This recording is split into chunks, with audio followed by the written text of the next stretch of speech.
He is ready, right? Her car seat looks like the right size. There are probably rules on when to move up to a booster seat, aren't there? Rear facing, forward facing. I think I have it right. Car crashes are a leading killer of children 1 to 13. Are your children in the right car seat for their age and size? Don't think you know. Know you know. Go to safercar.gov/the right seat. I know my child's in the right car seat, or else I wouldn't get in the driver's seat. Brought to you by the National Highway Traffic Safety Administration and the Ad Council. You don't usually get a stock tip from a 16-year-old, but I'm here to tell you about a different kind of stock. It's called Better Futures, a stock for social change that's not about making money. Instead, you invest to help students like me go to college. This is beyond a simple donation.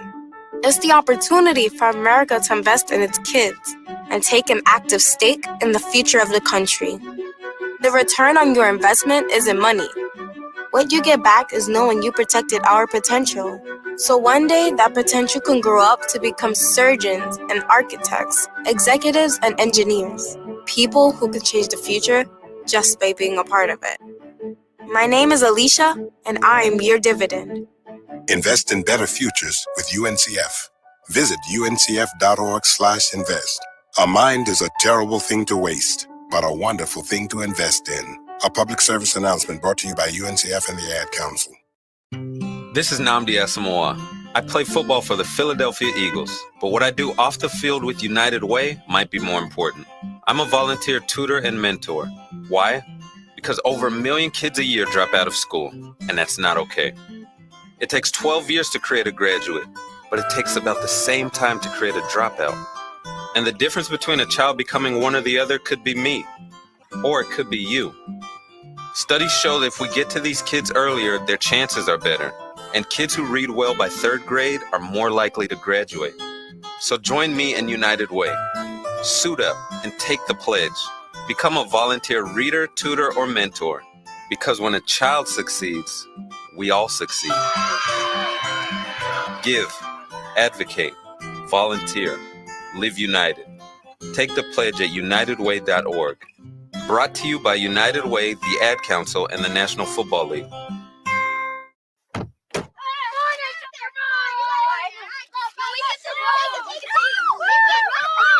They'll challenge your authority. They'll try to break your will. They'll push you to the edge of your sanity. Because that's what kids do. But this car is your territory, not theirs. Defend it. Who makes the payments? Who cleans it? Who drives it? You do. That's who. And in here, your word is law. So when you say you won't move until everyone's buckled up, you won't budge an inch. Until you hear that click. Never give up until they buckle up. A message from the National Highway Traffic Safety Administration and the Ad Council. For more information, visit safercar.gov/kidsbuckleup. Let's go inside the mind of a 10-year-old. I should have worn those earrings today. I like those earrings. Gabby has those awesome earrings. I need to ask her where she got those, but that's just what she would want me to do. I'll have Michaela ask her for me. Buckle up, Sarah. Yeah, but then Michaela will be like, why don't you just ask her yourself? That's just like Michaela. Sarah, buckle up. Michaela's such a great name. I wish I was called Michaela. There's like a dozen Sarahs in my class. Hey, we're not hitting the road until you buckle up, honey. Oh yeah, seatbelt. I forget sometimes because my brain is like busy, you know? I wonder if there's pizza at school today. Sometimes it can be tough to get through to your kids, but it's not impossible. Always make sure they're wearing their seatbelts, even on short drives. Remember, you have the keys, you have the power. Never give up until they buckle up. A message from the National Highway Traffic Safety Administration and the Ad Council. Visit safercar.gov/kidsbuckleup for more information. It's the Worldwide Sports Radio Network. What are you talking about? No, it's not him. There's only one more. There is only one more. That's it. One more. Get arrested! No! They saw your team put up zero effort. Wake up! Remember in the old days they used to have oxygen for them. Where's the oxygen? Play like absolute just garbage. This is the Sports Loudmouths. Yay! Man, can you keep it down? I'm trying to introduce here. With Errol Marks and Speedy Beatty. You're not even a has-been. You're a never was. You're a never was. You're a never was.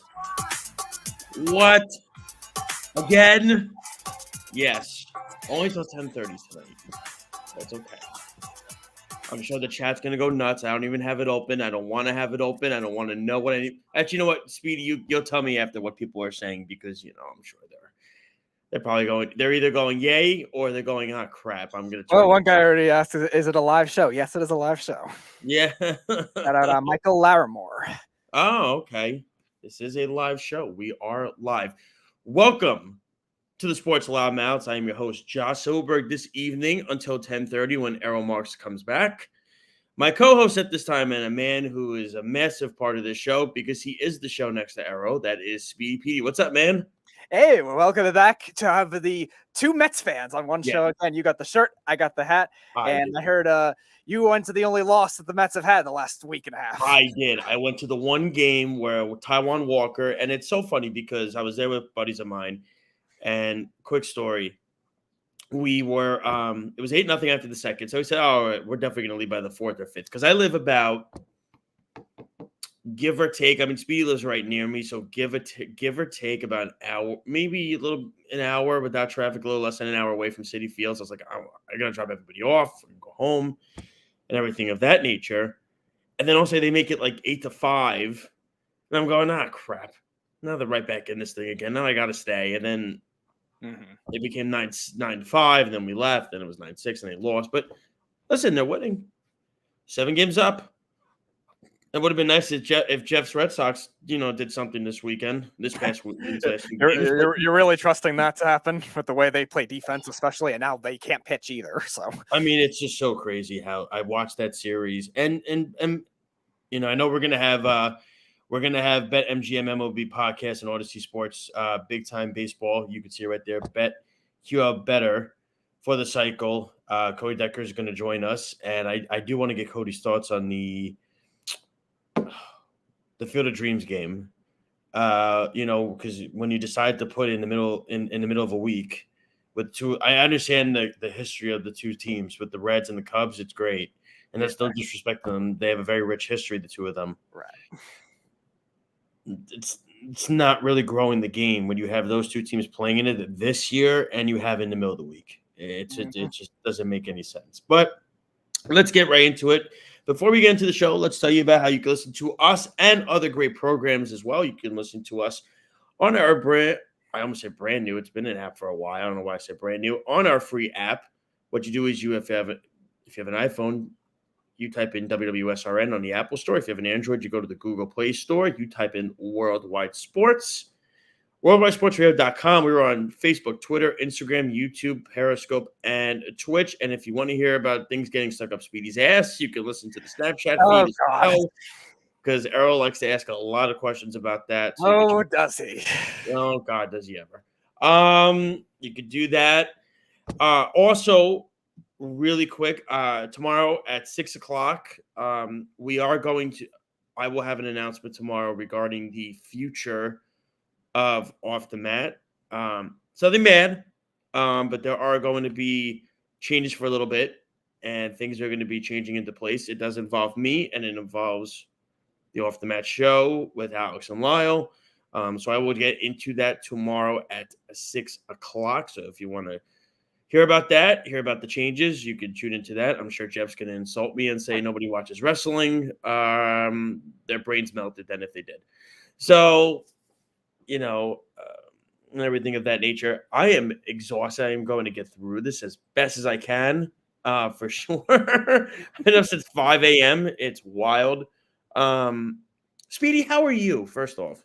I'm doing fine. I had to recover a little bit after Errol and I went out on Sunday and I got sick. But beyond that, Oh, he told me that story. So Yeah. what happened was it was Speedy's birthday. I believe you went out for your birthday. yeah, it was his birthday weekend for me. Like the way he treated me last year, the week after my birthday last year too. We went to Fire Island, and then we went to a different spot this time too. It was very similar, kind of a dock like bar beach area, and we were there for about 2 hours, and I ordered some wings, and then I wasn't feeling right. Do you have a limit? Do you know your limit? I was fine. I was fine. I'm normally like I have a good tolerance. Errol said you were plowing down drinks. And I had 2 and a little bit of his because he doesn't drink, but he had a little bit of it. So he gave me some of his. So that was really it. But usually I'm usually better, but maybe with the day or something, or I don't know. I forget the drink that he told me you ordered, and yeah, it's something I've only had there. It's called a Rocket Fuel. It's kind of like a pina colada, but with other liquors too, not just rum. So that's the thing, and of course a lot of it is the liquor, of course. Yeah, but it's also the sugars. It's the sugars that are combining into it. And it might have been they make it. I think they made it differently at that place too than the other place that I went to last year too. It definitely seemed stronger, but yeah, it just felt like I was having heartburn at first, and then I got up. I was having heartburn at first, and then I was standing up for a while. I was like trying to like be able to dance again, and then I just gave out. So it's funny because tomorrow I'm actually meeting with Errol in person. We're going to be discussing what's the future with Off the Man and everything like that. So I'm actually meeting with him tomorrow about that and stuff like that. So, like I said, you will hear the announcement at 6:00 tomorrow for sure. But enough about that. Let's get into the sports live. And it's so crazy still to see my logo there with my name and everything. It's so wild. But I'm excited to get Cody on at 9:30 because we're going to talk baseball. We're going to get into the National League, the American League. What do we think? Who do we think can come out of it? What players are really thriving this season? Which players are really not playing up to their potential? So that's going to be a great conversation to have. But we need to start with the news that came out today. And the news that came out was obviously if you live under a rock, well, you obviously have heard that Mekhi Becton is out for the season again. And I have spoken at length to Errol last couple of days on the phone about my feelings on it. And my feelings are I feel absolutely horrible for the guy because the guy really did get himself into shape this year. You saw the picture of him coming into training camp. The weird thing was, and I saw this in the video, where it looked like he was limping already. And he stayed on for another play. And I think that made it a million times worse unless he injured it already. It really is. It comes down to a whole with the weight thing. And he got into shape. He got into all that. But you look at the size of the guy and the girth of him, and you see his legs underneath him. It's hard to carry that weight. Yeah, it really is. And to stay healthy for a full season. So what did the Jets do? They went out and they signed Dwayne Brown to a 2-year, $22 million deal. Am I excited about it? I mean, who was the guest on we had a few weeks ago? What was his name? Jack Miller. Yeah, so I told Jack this, and I told you this too, Speedy. As a Jet fan, I'm going to go into for now on, because Errol can get very high when it comes to the way the Jets are and stuff like that, and that's fine. Listen, he's a fan; he's allowed to. I now have the expectations of if they're great, well, it was a nice surprise. If they suck, I could say, well, I told you so. That's the expectation I have. I'm not putting my stock into them anymore. I'm done with that. I'm going to let the chips fall where they lie. To me, now Dwayne Brown's interesting. He's 37. He hasn't trained at all this year. He's been going around teams. He was a Pro Bowler in 2021. So that was recently. That was last year. He was a Pro Bowler. So it's of course, it's absolutely encouraging, I would say. And now they're going to put Brown at the left tackle, and George Fant's going to move back to the right tackle. And I'm wondering how George Fant even feels at this point, because George Fant kicked ass at left tackle last year, looking for a contract extension. Now they're going to move him back to right tackle. So he's probably thinking, well, what the hell? But the thing was with Dwayne Brown, this was the best case scenario they could do. this late into the offseason so far, into training camp now, because it's not even the offseason anymore. I mean, you could, I guess, call it that still, because season hasn't. I mean, preseason has started tonight. I saw the Giants were losing 7-3, but they were up 10-7 at halftime. Oh, thank God. That's it. The Super Bowl's back on, everybody. Yep, Richie James, best receiver in the league. Here we go. Did Kenny Galladay play tonight? He played the first drive. Yeah, the starters Did came he out. catch a touchdown? No. He didn't do that last year. It was close. I know he didn't do that last year. Believe me, I'm still mad about the contract. It was literally the Giants betting again. I think I was still on the show. Yeah. When they signed Kenny Galladay, and I said it's weird because the Giants are just betting against themselves. They also are overreacting because they thought the Eagles were going to sign him too. Which it turned out not to even be remotely true. No. It was not. The Giants were literally betting against themselves. Yeah. Because the rumor came out that I think he was going to go to Philadelphia after the Giant visit, and it wound up being false. And I don't know if it got out from Galladay's team where he put that in there. Kudos to him and his agent. Good job. But to me, I think that going back to Dwayne Brown, listen, everybody brings up the Ryan Khalil situation from a couple years ago. To me, I think at this point, Brown's a better player than Khalil was at this stage of their career. But this was the best case they could do. They couldn't do anything else. I saw they were signing backups the last couple of days, trying to figure things out. They drafted Max Mitchell. They said Mitchell looked good, but they don't think he's fully ready yet to take over that job. No, he's very raw.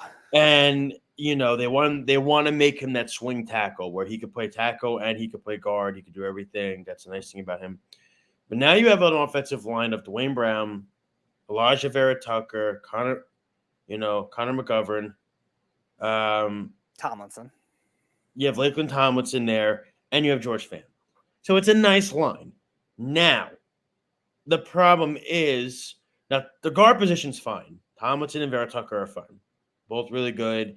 McGovern, I have my ifs and whats about. Errol knows this already. He always brings up how he's a top 10 center in the league. Yada, yada, yada. The numbers speak for itself. I don't ever see it in the game. I'm just glad I don't have to see Greg Van Roten anymore. So I'm thankful for that because that guy was awful. But Speedy, what was your initial reaction to Dwayne Brown being signed? Because I didn't think it actually was true until Errol actually told me. Yeah, it's a good contract. 2 years, $22 million. I don't think you're asking for a lot of money there for a guy that was just a Pro Bowler last year. Now, the thing is, what's interesting is he's never been in a system like this because the Texans were very run heavy, but more inside run heavy. Arian Foster was a good outside runner at times in his career, but that was really it. But they never had really overly great running schemes, creative like what the Jets have with the bringing in that Kyle Shanahan type offense. And then when he went to Seattle, they were very run heavy too, but again, more inside. And then Russell Wilson just kind of extended plays however he wanted. So there's definitely some differences that he'll have to adjust to within the scheme. But I think he's somebody that being in Seattle the last couple of years too, seeing what Russell Wilson does, where I think when he's healthy, he's the best play extender, not the best quarterback, the best play extender in the league with the way he runs backwards, runs forwards, and still can recover to make a throw. And Dwayne Brown, you have to be able to move around and block in order to do that. So that kind of thing is encouraging, especially at this point in his career. So I think it's a good move for the Jets. Now, obviously, we'll see what role he ends up coming into. As a short-term solution, I like it. Now, we'll see how Mekhi Becton would come back too, because you're right. I worry about his body type the way it is. Now, I propose it's very big. Like I know Orlando Pace had a big body type. I know Jonathan Ogden had a big body type, but I don't know. I don't think I've ever seen a guy this girth. It's tricky though. One, like I was saying, an offensive scheme that is very complex, outside zone oriented running scheme and rollout type plays that the Jets have. And you look at the Jets last year; they were even using some of their receivers out of the backfield and on jet sweeps. We saw that with Elijah Moore when he was healthy. Braxton Berrios did it a couple times, and I think you'll even see maybe a little bit, not as much, but Garrett Wilson even do it too. They want to find that Deebo Samuel type role with the Jets offense. I think that'll be more Elijah Moore, but nevertheless, you need guys that can move around. So Mekhi Becton now with a second knee injury and a foot injury too. How will he come back to be able to move? Why did everyone love him out of the draft? because he can move for his size. Yes. He's a very good run blocker. Is he going to be able to move the same? And that's what worries me long-term about Mekhi Becton. Short-term, Dwayne Brown is a nice piece that they can use either left tackle or right tackle. We'll definitely see with the George Font perspective. Font had a great year last year too, but he's been kind of inconsistent in his career. So we'll have to judge that accordingly. Same kind of thing with McGovern too. You were mentioning that you're very down on him in comparison to what a lot of people are saying. And that's his career trajectory so far. He had a nice first year with the Broncos. Then he was kind of up and down after that. And then the same kind of thing with the Jets. He impressed last year, was up and down with injuries his first year. So a lot of unknowns, but I think short-term they have a good solution with Dwayne Brown. I like it. So, and it's so funny because we could talk about Dwayne Brown. We could talk about George Fant, Mekhi Becton. It all comes down to Zach Wilson, right? And I'm so sick and tired of people saying, well, Zach looks great in practice. Well, Zach looks great in practice. Wow, what a throw. He looked great in practice today. That's great. Listen, I need to see it on the field in a game. I don't want to hear, because I can't tell you how many times I heard Sam Darnold looks great in practice. I can't tell how many times I heard Mark Sanchez looks great in practice. I don't really care how good they look in practice. What did Mark Sanchez look great at? Eating hot dogs? To be fair, I think he did that during a playoff game, did he not? I think so, or something late in the season. Yes, yes. So, to me, I'm tired of the notion that, like Errol was telling me that today, he goes, I've heard Zach looks great in practice. And I said, dude, I don't care how he looks in practice. I want to see it on the field. I want to see it in a game. If he plays tomorrow against Philadelphia and he throws 2 interceptions, then does he really look great in practice then? Or is it really just maybe the players he's going against are not as good as we all think they are? That's the key that it comes down to it. You have to be realistic with this. Now, listen, I think Vegas had the Jets at, 7.5 for wins this year, which was pretty good. I said they would only win about 5. It's my take. Everybody was saying that's harsh. Prove me wrong, and then I'll get on the train.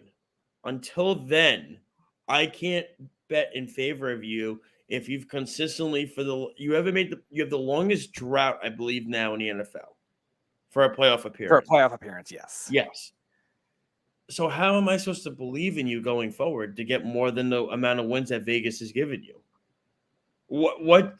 So Zach Wilson had 2 or 3 good games last year, right? Like 2 of them, 3 of them. Yeah, like strong games. Yeah. Sam Darnold had the same thing his first year.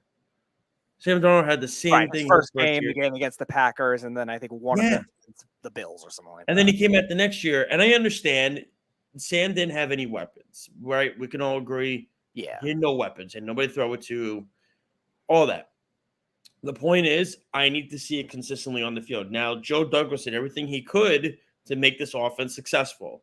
He brought in Conklin, Usuma, so he extended and he drafted Rucker, the tight end out of Ohio State.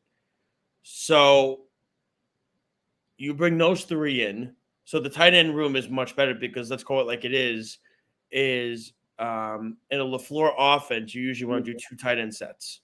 That's always been the case. Even though George Kittle is one of the best tight ends in the league, they like to use 2 tight end sets. Oh, yeah. They brought in Breece Hall, and they drafted Michael Carter. So you now have 2 fresh running backs. Your 2nd-round pick this past year, your 3rd-round pick last year. Okay, so we have expectations there. You have improved the offensive line now with Lakeland Tomlinson and with Dwayne Brown. Okay, you've done that. You drafted Garrett Wilson in the 1st round. And no slouch, it was 10th overall pick. You added that with Corey Davis, with Braxton Berrios, with Elijah Moore, who you drafted in the 2nd round last year. So clearly that Joe Douglas is doing everything he possibly could to put this kid in a situation to make him a really good quarterback. But now it's up to him to take the reins and tell all the Jet fans out there that are naysayers, listen, I'm a different breed than what you've seen in the past. Am I on that train yet? I am not. I like Zach, but I'm not ready to say he's the quarterback. He's our guy. I think he's going to be great. I've done that in the past so many times where I'm not getting bit again. It's and the defense will be better this year. You get Carl Lawson back. You have Quinn Williams. You have Franklin Myers. You know, you got C.J. Mosley there. Quan Alexander they brought in as a piece. not over the top piece, not what he was 3 or 4 years ago with the 49ers, but he's a nice piece. And their defensive backfield has gotten so much better with DJ Reed, drafting Ahmad Gardner, bringing in Jordan Whitehead. So it's going to be it should be a much improved team. Now, I like Robert Saleh. I enjoy Saleh. I think he's a great. He's an excellent motivator and talker. So, like, when you look at it, right, when Rex was here, Rex was the same way. He was a motivator and a talker. But his scheme somewhat actually went well on defense his first few years. The offense was just literally ground and pounded. Run it with Thomas Jones and LaDainian Tomlinson and Sean Green, and run it constantly. Whereas you have like an Adam Gase who was trying to be a schematic guy and was in way over his head. Mm-hmm. So to me, I just found that to be too much. But to me, like I said, I'm in wait and see mode with this team. That's how I feel. That's my vibe for it. But it sounded like Cody is here. Yes. So before we go to break, I just want to read some of the comments. Read the comments. I can't wait to hear them. I'm ready to hide under the table. Naturally, Snug says, #ban the beef. Pig Mike, Jeff says, #hang up on woodland creatures. Snug says, Michael Larimore, sup fellas. Jeff saying, Josh still better than having Errol here. The 8-part question guy is live in studio. Snug says, weeks and weeks ago, I said the Mets are the best team in New York. I was told I was stupid by a loud, grouchy man. Yet who has the better record? Michael Larimore said, don't think we'll catch the Dodgers for the number 1 spot. The Dodgers are 30-5 in the last 35. Couldn't be much better. It's the announcement that Snug Cat is the new guest referee co-host with a new focus on cupcakes. Speedy is a thirsty gentleman. It is what it is. I like when Speedy prank phone calls me when he's drunk. I know it's him, but I still pick up. Michael Larimore said water pills with little ankles. What Joe D. brings aged or retired lineman. Mitchell's a backup at best. Carl says, haha, Josh talking girth. Kenny Rainier. What does that mean, Josh talking girth? Hold on, what does that mean? Carl, you'll have to specify more. Yeah, you got to specify. Kenny Rainier, legend of the last 2 shows. Jets suck. Snug says, Dwayne Brown, a fan of the Hot Brown. I miss Adam Gase. And Ben, #ban the beef. And Kenny says, Periscope stopped being an app over a year ago. Yes, we know, Kenny. So when we come back, we're going to have BetMGM MLB podcaster, RSC Sports Big Time Baseball, best QL bet for the cycle, and down the line host Cody Decker. He is going to be joining us right when we come back here on the Sports Loudmouth. We'll be right back. You're listening to the Worldwide Sports Radio Network.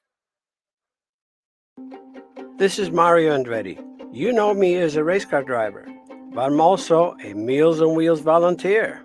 I've raced against the sport's biggest personalities, but I've never met more vibrant, amazing people than the seniors served by Meals on Wheels.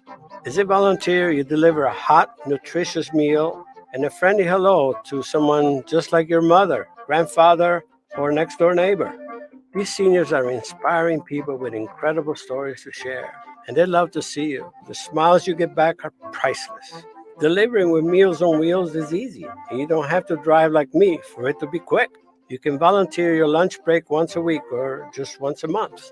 With 1 in 6 seniors facing hunger and many more living in isolation, your lunch break can make a real difference. So, America, let's do lunch. Volunteer your lunch break at americaletsdolunch.org. This message brought to you by Meals on Wheels America and the Ad Council. You're listening to the Worldwide Sports Radio Network. This is the Sports Loudmouths. Yes. We are back. Speedy, before we get to our guest, did Carl ever specify the girth thing? Yes, he did. He said Josh mentioned girth when describing the size of a lineman. I also like to call them hog mollies at times. You know what that reference is to, Speedy. Yeah, so we discussed that about a month ago.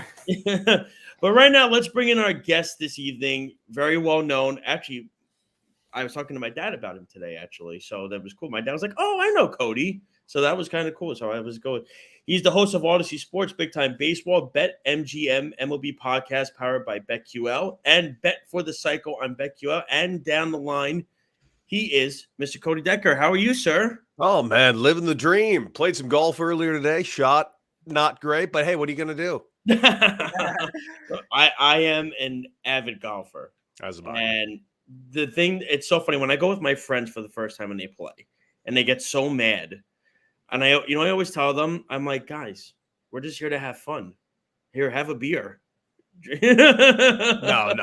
You might be there to have fun. I'm there to kick their ass. If it's for money, that's a different story. No, pride anything, man. I played professionally for 11 years. I need to beat somebody. Daddy's retired, and I need to beat up on people. Let me tell you, you got to get in touch with one of our listeners, Jeff, who actually. Speedy, he used to play professionally. Yes, he did. He also was that too. It's funny, Cody. You also use opened with his iconic "Living the Dream" as well. Jeff says that all the time. So there you go. So Jeff, I don't know. You might have a new favorite guest. There you go. Well, Cody, we're glad to have you. I know it's not Errol, but according to the fans, apparently I'm better. So we got that at least. That's a good thing. Let's get right into it. First off, let's get into the baseball season so far.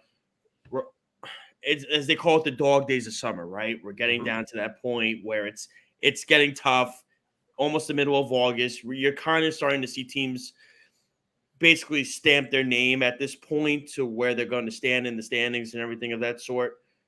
The American League seems kind of set right between two teams, and that's the Yankees and the Astros.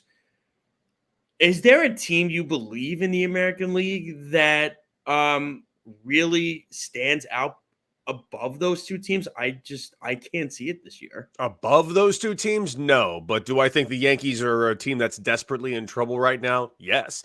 They cannot hold a candle to this Astros team. In fact, seems as though no team in the American League can do it. On top of that, the Yankees went ahead and gave away one of their sure-handed left-handed pitchers in Jordan Montgomery over the St. Louis Cardinals.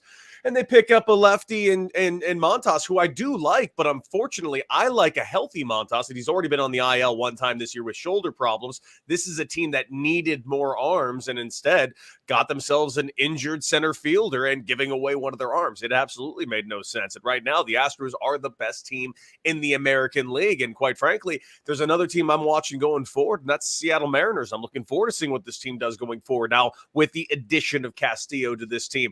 This team's ready and primed to win, but can they get past Houston? I don't know. They've lost both the last two series against them, not to mention Houston has swept the Yankees twice this year. I have a feeling the Yankees are going to be knocked out of the first round this year. I don't want to see it happen. I personally would like to see a Dodgers-Yankees World Series, but I don't always get what I want. We don't want to see that. If you could tell by our shirt and our hat, we don't want to see that. But I get it. I get it. You are, hey man, I'm all for. I played for the Mets. I love the Mets, and I'm a fan of the fact that you're a fan of the second best team in the National League. As much as we want to sit here and pretend the Dodgers aren't ridiculous, the Dodgers are just ridiculous. Doesn't mean the Mets can't beat them in October. Looking at that starting rotation that the Mets have, you got DeGrom, you got Scherzer, and for whatever reason, no one wants to talk about how great Taijuan Walker has been for this organization, not just this year, but for 2 straight seasons. This team could beat just about anyone. Can they get past the Dodgers in October? Man, we'll find out. I can't wait. That definitely segued into Speedy's question. No, I was going to ask, going back to the Astros, I want to ask, so if it's not the Yankees, who do you think has the best chance of beating them? At this point, it would be the Seattle Mariners. But listen, at the end of the day, you can throw a rock at the AL East and you never know. As much as we want to say that Baltimore is a great story, I'm expecting Baltimore to finally come to an end soon. But if it hasn't happened yet, when the hell is this going to happen? The Rays are injured right now, man. They got David Peralta, which was great, but they really could have used a Wilson Contreras from the Chicago Cubs to supplement the fact that Mike Zunino's out for the year. They're going to be without Kiermaier. They've been without Wander Franco a lot this year. I still think they're going to be a playoff team, but can they beat the Yankees and the Astros? I don't think so. Not this year. Not the way these two teams can swing it. Okay, Speedy, strap your seatbelt in, because Cody opened up a great thing with the Mets, and that just segued into my question. Well, first off, before I ask that, how are you and your family doing with the whole COVID situation, everything like that? Everybody's good, luckily. Yeah. Good. Few people got hit, but everybody, for the most part, ended up being okay. I lost, unfortunately, one friend of mine we lost, but outside of that, We got away relatively unscathed, all things considered. My question is now that, and it's so funny because I went to of course, Speedy had to mention that. Of course, I went to the one Met game that the Mets lost against the Braves. That was the Friday game. Of course, he had to mention that. Luckily, I did buy my son who's 9 months. I bought him his first Met shirt. I bought him a Scherzer shirt, which is good because by the time he outgrows it, Scherzer won't be on the team anymore anyway. So it's like perfect for him. You mentioned that, and I know you said the Dodgers right now are a juggernaut. They are. They're winning in every facet of the game. And you look at the players that they have. Joey Gallo is the happiest guy on the planet right now. He said it in his post game yesterday. Hey, I'm paying the same in rent that I did in New York, and I get to look at a beach outside my apartment. It's the greatest thing ever. When I look at the Mets and the Dodgers, the concern I have with the Dodgers, Kershaw with the back again. Buehler, I haven't heard anything. Have not heard a thing about when he's returning, when he's coming back. He's been out since what, Cody? I think June or May he's been out? I believe early June. So my thinking is, because I compare this Met team, take the pitching rotation out of it, which of course is hard to do. I look at this 2022 Met team. I compare it to the 2015 Royals team. They don't have a lot of pop, but what they do is they work the crap out of pitchers, especially in the first inning. I believe the numbers show that they have the highest pitch count rate of any team, I believe, in baseball in regards to pitch count in the first inning. So when you look at that, you want to add the pitching into it. Doesn't that really help the Mets in a sense against the Dodgers when it comes to, because the Mets already played the Dodgers too this year without Scherzer and DeGrom, and they split with them in those 4 games in LA, and they got them in the next few weeks at the end of the month to really strut their stuff out there. It sounds great in theory, but at the end of the day, this Mets offense is far better than the 2015 Royals World Series winning team. That's it. Better. Yeah, let's be real clear. I played for the 2016 Royals. It was basically the same lineup. Very good ball club, but let's be real clear. They didn't have a star in the bunch. This team's got stars up and down this lineup. They got Marte. They got Lindor. They got Pete Alonso. That Royals team didn't have any of that. In fact, the reason why that Royals team was what it was is because it had the best bullpen of the decade. That bullpen was incredible. They was ridiculous. Yeah, dude. If they were up by 1 run in the 5th inning, you couldn't beat the Royals, and that was it. Where the Dodgers, as much as I want to sit here and say, yeah, the Dodgers played against injured Mets, it's been an injured Dodgers. This Dodger team has been hurt all season long. They've been doing this without Blake Trinan. They've been doing this without Walker Buehler. They've been doing this without Gratterall. They've been doing this without their core guys out of the bullpen and 2 major starters in Kershaw and Buehler. So I'd watch out for the Dodgers. Oh, and May is also coming back soon. So the Dodgers are going to be going into October at full strength. And what's scary is this team's won 10 in a row, all of which by more than 3 runs. And they're doing it without. No. This team is scary. No. Before Speedy goes, Dave Roberts versus Buck Showalter, though. As much I know Buck has never been to a World Series, and let's call it like it is. Dave Roberts has struggled in the playoffs. I know he has a World Series ring to his name, but you got to give the advantage to Buck with the way. I mean, especially with this, everybody discredits the Met bullpen, and the Met bullpen's been trashy at times this year, right? It's had some moments where it hasn't been that good, but listen, you got the best closer in baseball. Yeah, they're 3rd in the National League though in ERA, and nobody's talking at that. Plus, let's.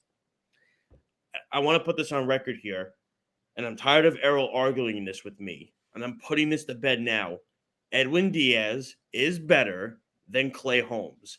I'm tired of arguing this. I'm sick of hearing about it from him. I'm done with it.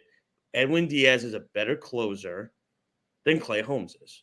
If you want to argue that, Cody, you can. The numbers speak for itself. I don't really need to. This is kind of your guys' weird New York thing, man. It's like everyone on the Mets side is like, the Yankees are obsessed with us, and everybody on the Yankees side, the Mets fans are obsessed with us. And I'm just sitting back and letting you guys all eat each other, man. Leave me out of it. If you get Yankees Subway Series again, you're going to be like, hell yeah, let's do it. Bro, I'm born and raised in LA. I played for the Padres, a group of Dodger fan. Leave me out of your guys' fights.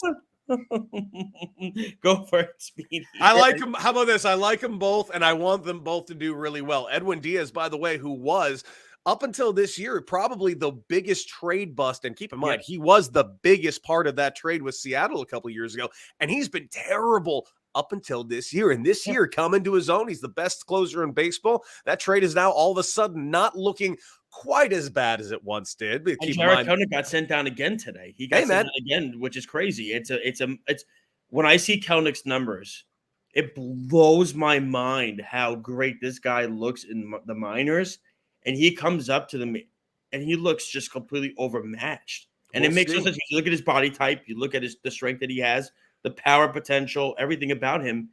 It screams star player, and he looks like a star player, and it just can't put it together right now. You know, when it comes down to it, if you can succeed in AA or AAA, you could succeed in the big leagues. The talent level is not that much different, as much as anyone wants to make you believe it is. It's simply not. It's just the only thing that's different is the lights and the atmosphere. And quite frankly, let's not be like sugarcoated. Jared Kelenic has probably got more pressure on him on every single at bat at this point, because he was a key point in a trade that moved along hundreds of millions of dollars and multiple all-stars. So quite frankly, every single time this guy comes to the plate, he's got the weight of hundreds of million dollars and multiple all-stars, and he just feels like a failure every time he comes to the plate. Trust me, as being a guy that's played this game for 11 years, made it all the way to the big leagues, I cannot stress to you enough, that guy's under some pressure. So we are talking right now really quick with the host of Odyssey Sports Big Time Baseball Bet MGM MLB podcast and Bet for the Cycle and BetQL, and down the line, that is Mr. Cody Decker. We're talking right now. Speedy, go for it, man. So Jacob deGrom just coming back recently for the Mets, dominating his first two starts. Didn't pitch long, but again, they were only easing him back on a pitch count.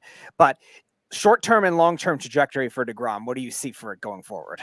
I think that everyone that has access to certain gambling apps should go ahead and take a flyer out on Jacob deGrom winning the Cy Young Award this year, because you probably get him at about 60-1. The odds are not amazing for it to happen, but I want you to understand, if this guy keeps going out and has another 8-10 performances exactly like this, I wouldn't put it by anybody, any writer's ideas to put a vote on Jacob deGrom. This guy, when he's healthy, is the greatest pitcher living. And maybe, and again, this is a big caveat, when healthy, it's the best pitcher we've ever seen on a mound ever. I have faced this guy, but keep in mind, I faced this guy back in 2013 to 15 when he was only throwing a pathetic 96 to 98. Now the guy sits at 103. He's unhittable. And if he stays healthy, he will be the greatest pitcher we have ever seen. It's so crazy because you look at the series coming up this weekend against Philadelphia. The Phillies get Max Scherzer Friday. That sucks. Jacob deGrom Saturday. That sucks. Chris Bassett on Sunday. That's better, but it's still not great. It's still not great. I mean, the guy's got a 3.6 ERA. He's having a good year. He's been pitching really good for his last about 8 appearances. Yeah, it's not great. And then after that, you never know who they can throw at you, because they got some depth. They got Taijuan Walker. 13 wins this year. Cookie Carrasco's killing it. I mean, listen, Tyler McGill, when he comes back, he was killing it before he got hurt. They figure out a way to really maximize the use of Seth Lugo over these last couple of years. This year, he's been fantastic. I mean, this is a very good ball club. Would I have liked them to got a little more help? Yeah, I was on WFAN last week, and Evan Roberts was losing his mind over Iglesias. I think he blocked me. I think he might have blocked me. And I'm just like, Evan, at the end of the day, did your team get better? And the answer is a resounding yes. The Mets got better, and they got back the players they already have. I am not worried about the Mets. Listen, the fact of the matter is this team just needs to win the NL East. It's not a foregone conclusion that they win it, and if they don't win it, don't think of it as a failure on the Mets' part. This is honestly a year where the Mets could lose first place, and it's not the Mets doing the Mets thing every August. This is a different ball club, and it's only because the Braves are really good. But this last week, the Mets showed us something. They showed us that the Braves got some cracks in the armor. They showed us that they are actually better than the Braves. Dude, this is going to be a nice little run going over here. I'm looking forward to October, because right now there's 4 teams in the National League, man, where it's anybody's ball game. And it's crazy because when you watch that Braves Mets series, and Speedy, I think I brought this up to you recently, when I watch that Braves lineup, because you see it, I believe they're second in the league in home runs, but I believe they're also first in the league in strikeouts. And strikeout When you rate. have an overmatching rotation like the Mets do, to me, I mean, Joely Rodriguez, I mean, DeGrom threw them off so much in that game that Joely Rodriguez, who has near a 5.5 ERA, struck out 4 guys in 2 and 2.3 innings. That's how much I think it changes the narrative. By the way, Spencer Strider, amazing. I mean, really, as great as he is, Taijuan Walker took it on the chin Friday, and he admitted he sucked. That's the way you do it, not the way Strider said it when he said they got lucky and they got the counts the way they wanted it. Dude, you got your ass kicked. You got to move on. It is what it is. It's not October. I get it. If that happened in New York, dude, the guy would be put on a stake at this point. I'm not even kidding. The media would have a field day with that guy because at least Walker admitted he sucked. As much as I want to agree with you, why don't you look at that as being a weird thing? Listen, he's a kid. He said something stupid. Like, okay, whatever. Yeah, because you know what it is. To me, and let me tell you, weird things. Go back to Jason Vargas, his second run with the Mets. That was some weird stuff that he said. Okay. Yes, Vargas said some weird stuff. Listen, at the end of the day, dude, listen, I played for a long time. I've been around a lot of baseball players, and you can fit in a thimble the amount of brilliance that I met on baseball players percentage-wise. Most of these guys are not the brightest guys in the world. They're baseball players. They hit a round ball for a living, and they throw a ball for a living. Not a lot of these guys are getting ready to split the atom anytime soon. Go for it, Speedy. So I was going to ask, you being a former player, this new playoff format now with the top two teams having buys, looking like the old NFL format before they just recently changed it to the 7 teams. Do you think that's more of a benefit, or do you think there could be a big rust factor for a lot of those teams? The answer is I don't know. We'll find out. I mean, that's just a fact. This is uncharted territory. Here's what I do love about it. I'm loving the fact that we're not going to get the 1-game playoff because here's the thing. I like having a series.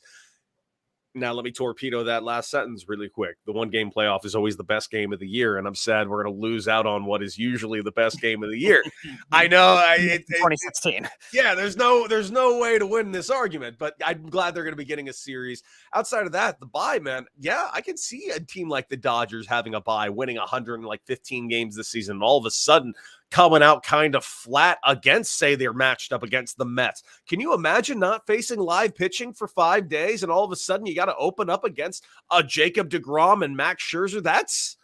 I don't want to do that. I really don't want to. Right now, I feel like the San Diego Padres, if they get a better record going forward than the Atlanta Braves, which I truly think is their goal, I think the San Diego Padres are going to be sitting real pretty come October. I wanted to get into the Padres. I'm glad you segued into that because obviously what they did was they took over the trade deadline, right? They got Josh Hader, Juan Soto, Josh Bell. Oh, and by the way, we're just going to throw Brandon Drury in there as a little fill-in. Why not? Why not? Because he's been kicking ass this year. Do you like the Padres' approach to how they did this, or do you think they went all in too much too fast? Team's been around for 50 years. They've never won a World Series. You have to go all in. You got an opportunity, do it. Get it done. This was a front office that was going to be fired 1.5 years ago. Yeah, AJ Bell was very aggressive too. Yeah, and keep in mind, 1.5 years ago, they were all done if they didn't do something. What did they do? They went out and they got their hands on Manny Machado. They went ahead and they got their hands on some more big acquisitions. They went ahead and they traded away all their top talent and got their hands on Blake Snell. Now, that's a trade that didn't work out well, but they got rid of middling talent and got back a Yu Darvish. This team picked up a Joe Musgrove and extended him to a fairly I love Musgrove. Yeah, me too. Team friendly deal going forward. That guy could be making $200 million. 5 years, $100 million. They got him for it. The guy should have signed a $180 million deal, and he got a hometown discount. I mean, he was the guy I thought the Mets would actually sign if DeGrom left from free agency. I thought the Mets would look into him. But dude, you like what the Nationals did? Yes. The Nationals got some top tier prospects, so much so that the Padres had to grit their teeth about a couple of them. And one name you got to watch out for, you being a Mets fan, you're going to hear the name. I believe the name is. Give me a second. James Wood. Get ready for James Wood. He's going to be making the Mets' life a nightmare in a couple of years. My friend's a Nationals fan. He already loves the guy. Yeah, the guy is apparently a freak. It was hard for him to give up on Soto, though. It was so I do a wrestling show on this network too, and I work with, I don't know if you know him, Charlie Slows. So Charlie Slows, the radio announcer for the Nationals. I actually work with his son on, I do the show, and I asked him this, I said, how's your dad doing watching all these games? He goes, he goes, by the time his contract expires, the Nationals, that's when all the prospects are going to come up at this point. Mm-hmm. So he's watching miserable baseball for the next few years. But to me, I look at it, Cody, as with a trade like this, and they did the same thing with Turner and Scherzer last year. And I think the one mistake they made making that Scherzer-Turner trade was they traded both of them to the same team rather than expanding it and going to different farm systems.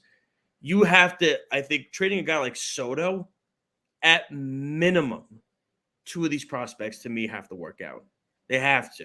When you trade a guy like Soto, you have if to. I can help you with one thing, all 4 of them, well, all 5 of them, all will spend time in the big leagues. Will they all work out? We'll find out. Keep in mind, the majority of quote-unquote prospects don't necessarily work out. It only happens every once in a while that a Fernando Tatis Jr. happens. I mean, where White Sox fans are like, oh my God, we gave away Fernando Tatis Jr. No, you didn't. You traded away a 16-year-old kid and you had no idea he was going to turn into what he turned into. And it's great that it happened for the San Diego Padres. But keep in mind, Great deal. Nobody talks about that trade, the James Shields trade. Nobody ever. We just talk about the Jared Kelenic trade all the time. That's but keep in mind, for every one of those Fernando Tatis Jr. trades, there are hundreds more Jared Kelenic trades, and that's just the way it is. You're basically betting on the future of guys, bodies, health, where your organization is going to be. Hell, GMs are making trades based on the idea that they're going to be with that organization for another 2-3 years. A bad 2 months gets a GM fired. So it's all gambling, basically, at the end of the day. James Shields, quite a 2016. Traded Fernando Tatis Jr. and allowing a home run to Bartolo Colon all in the same year.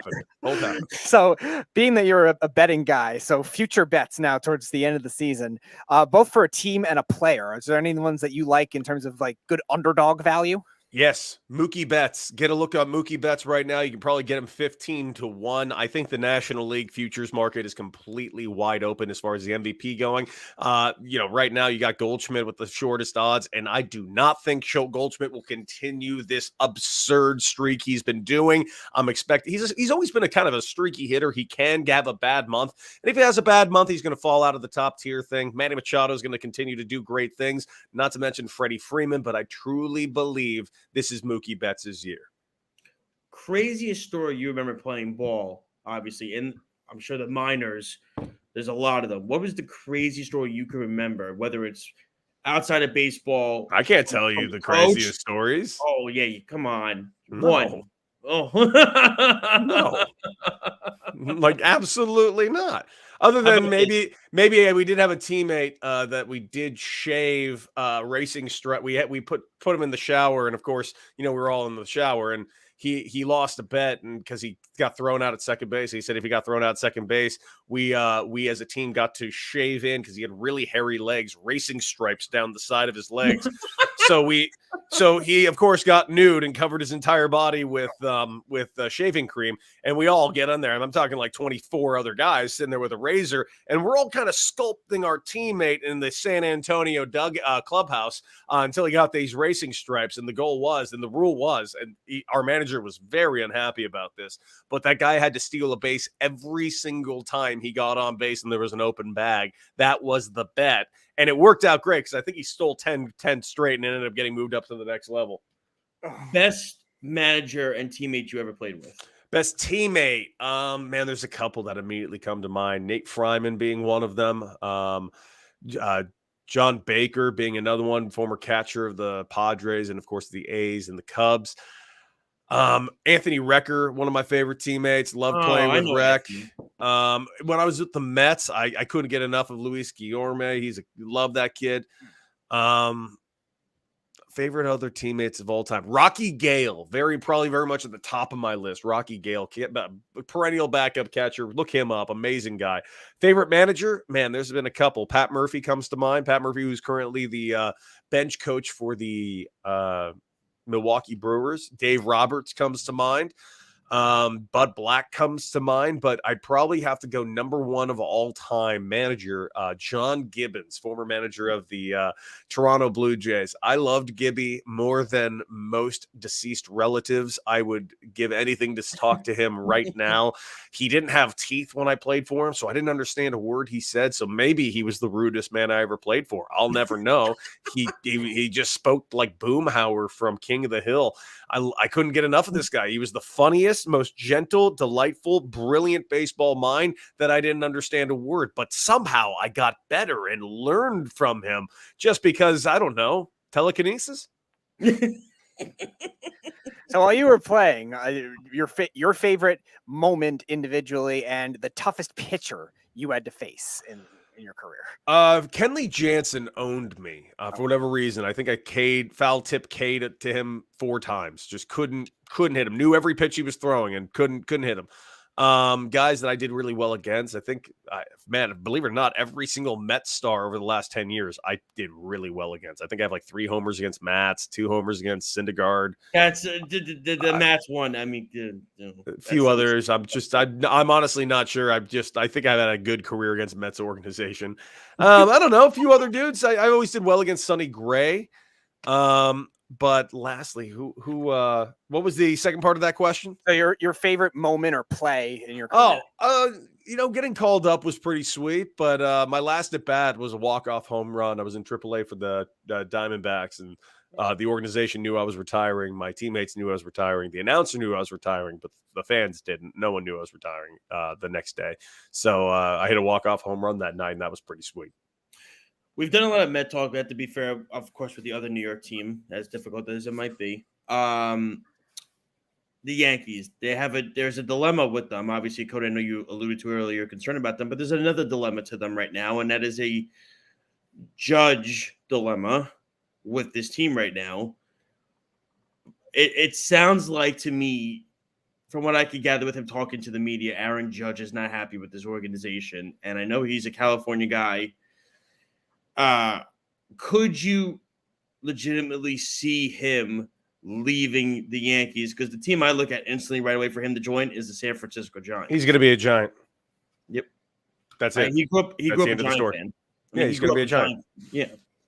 There's really no other comments. The Yankees don't want to pay him. The guy's going to be 31 years old. He wants 10 years. The Yankees don't want to give him 10 years. If I'm the Yankees, I'm not giving him 10 years. No, I wouldn't. The Giants, honestly, are in a position that they can give him that 10 years. And quite frankly, and they're in a position that they kind of need to give him that 10 years. He's from San Francisco. It would possibly revitalize that franchise. Right now, they're a team that won 107 games last year. It makes all the sense in the world. And not to mention, they have the money to do it. The guy's going to be a Giant. I can't imagine him being a Yankee again. Now, where do the Yankees go? They get Juan Soto when he becomes a free agent in 2 years. Because the Padres aren't going to be able to afford a $500 million contract. And the Yankees are. Cohen. Can they outbid Cohen for him? Absolutely. Can they? Yes. Will they? We'll find out. But also, I don't think the Mets are going to be in a position that they're even going to be going after Soto. I don't think it's going to make sense for the Mets at that given moment. But we are also speculating 2.5 years down the road. We're assuming the Mets don't have a lock on an incredible outfield before then. I'm assuming. Well, no, the Mets could have Ohtani. The Mets could have Ohtani as a DH, possibly. That's what I love about you Mets fans, man. Everybody's coming. Everybody. Well, to be fair, the only reason why I say Ohtani is because from what I have heard, Epler is one of the main reasons he went to the Angels. They had a strong connection. He scouted him in Japan. Epler does all that. Not to mention, I'm just saying, the Yankees have to also. I think the more important thing the Yankees need to do is re-sign Brian. They need to re-sign Brian Cashman. They got to re-sign Brian Cashman. Well, sure, but can we go back? Come on, who this story that Billy Epler's telling everybody that he got Ohtani because come on, Ohtani didn't say no though. Come on, he doesn't speak English. He was okay during the All-Star game. Oh, come on, man. No, listen.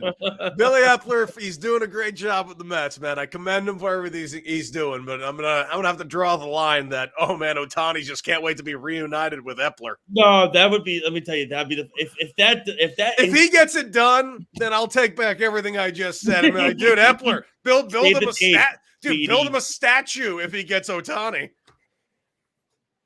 So actually, my next question was about Ohtani because the Angels are underwhelming like they always are. Is it this offseason that he'll end up getting traded? And what can you see the market be for a two-way player, something we've never seen before? Take what we just saw for Juan Soto and triple it. That's what you can get for him. That's what, honestly, I'm actually really mad at the Angels this exact trade deadline because they would have maximized their absolute value for him right now, and they chose not to do it. So they're going to go ahead and hope that Ohtani wins himself another MVP so he can be on the cover of another MLB The Show. And that way the Angels' IP is all over a couple of video games. And then midway through the season, they're going to have to trade him because they're going to have no choice whatsoever. They're going to be able to get back one hell of a haul for him. But not quite the haul they could have gotten this year, but it will be the biggest haul of all time, provided that he's healthy. Because what is the market for a two-way player like him?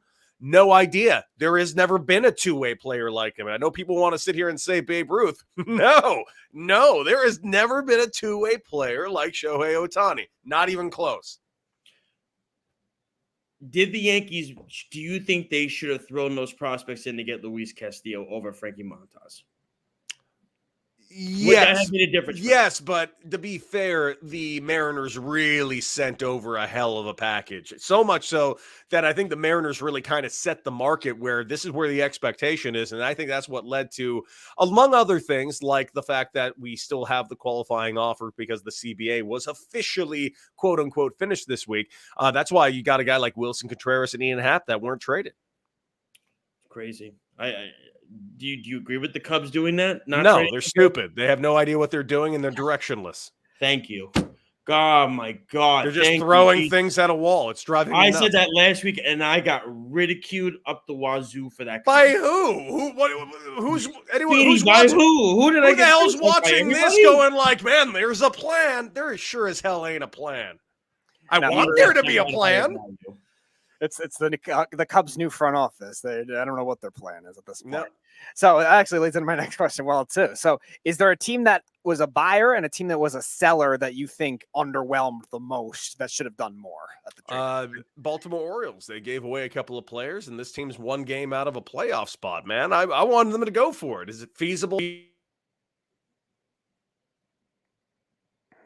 No, but we got an extra playoff spot, and you never know what can happen, man. I wanted to see it.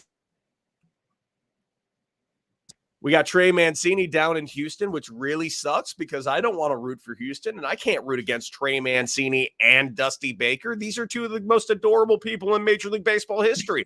I want them to succeed. Now I have to hope the Astros win a World Series for those two to succeed. I feel conflicted, but this is life.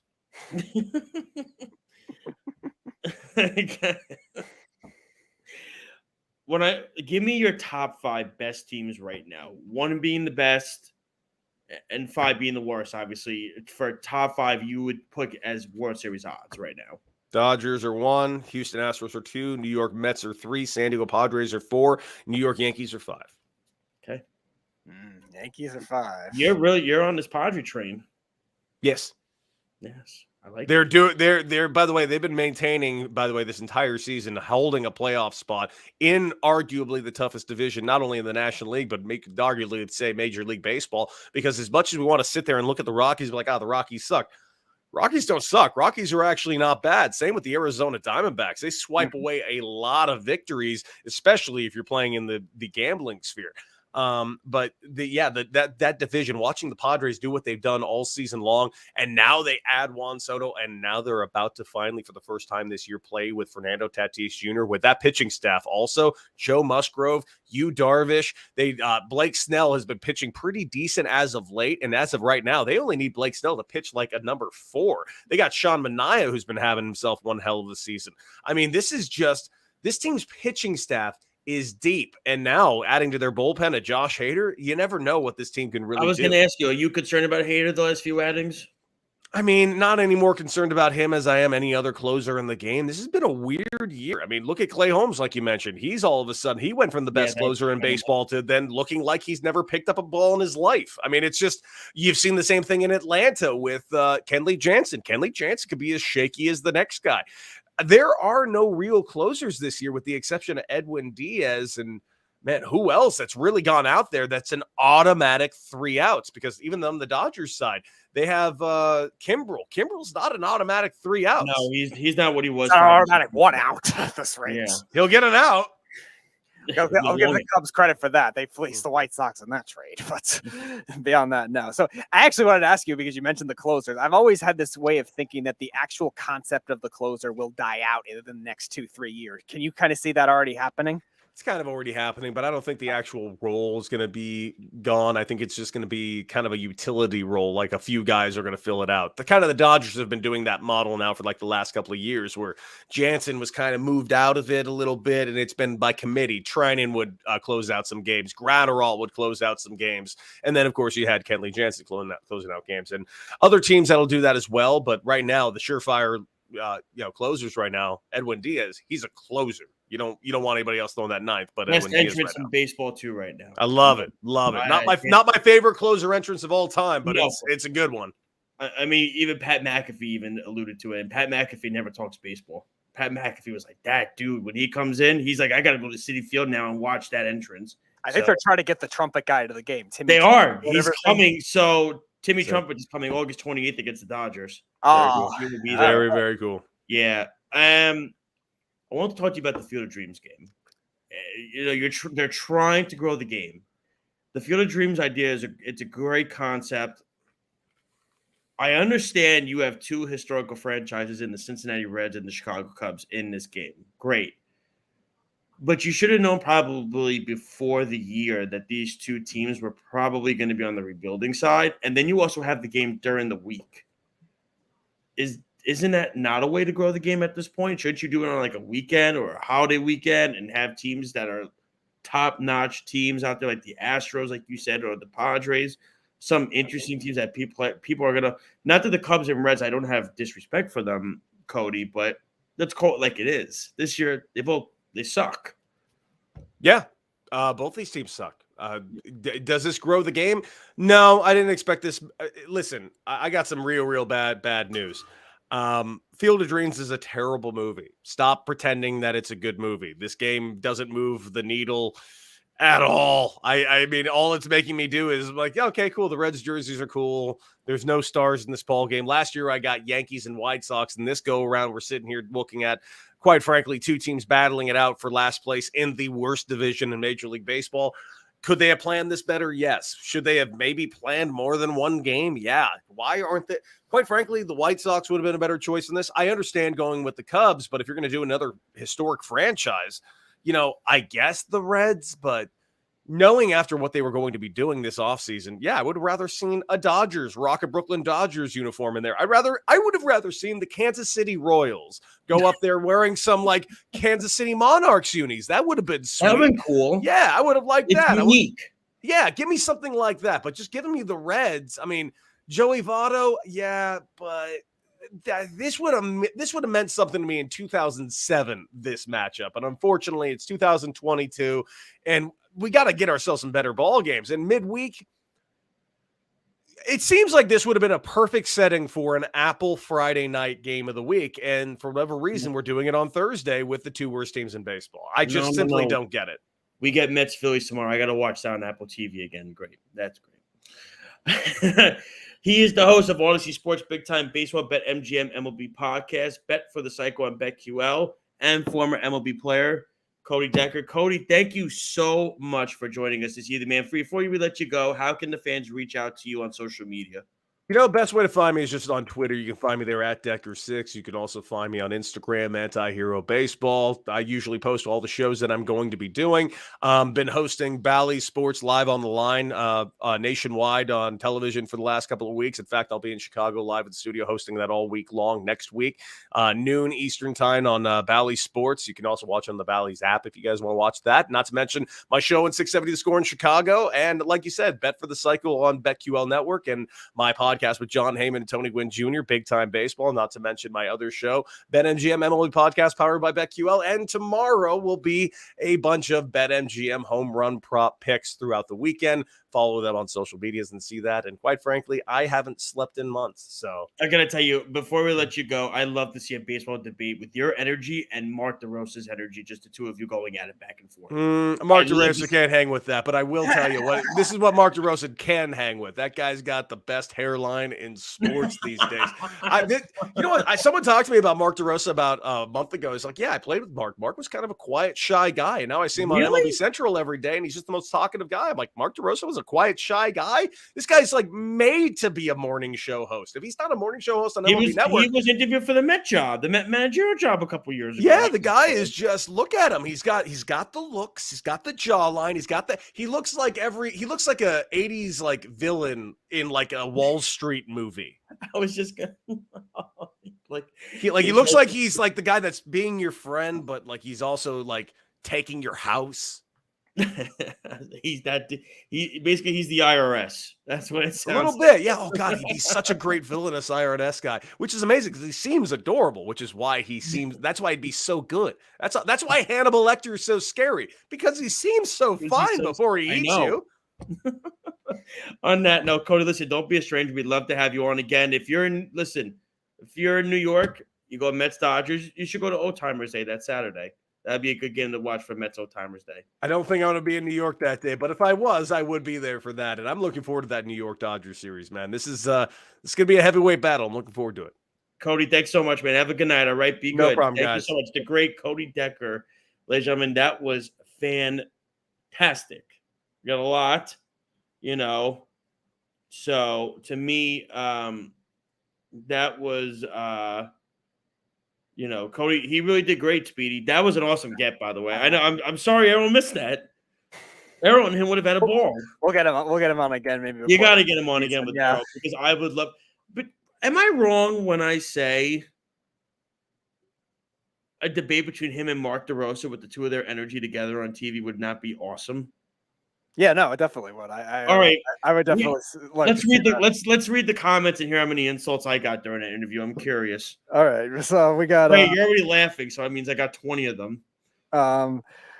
We got Carl saying longest lead up to a question ever. Where is the question? Michael of course, Carl insults me at least once, even though I'm so friendly with Carl. But Michael Larimore in the Buck versus Dave Roberts discussion said Bucks hands down this year.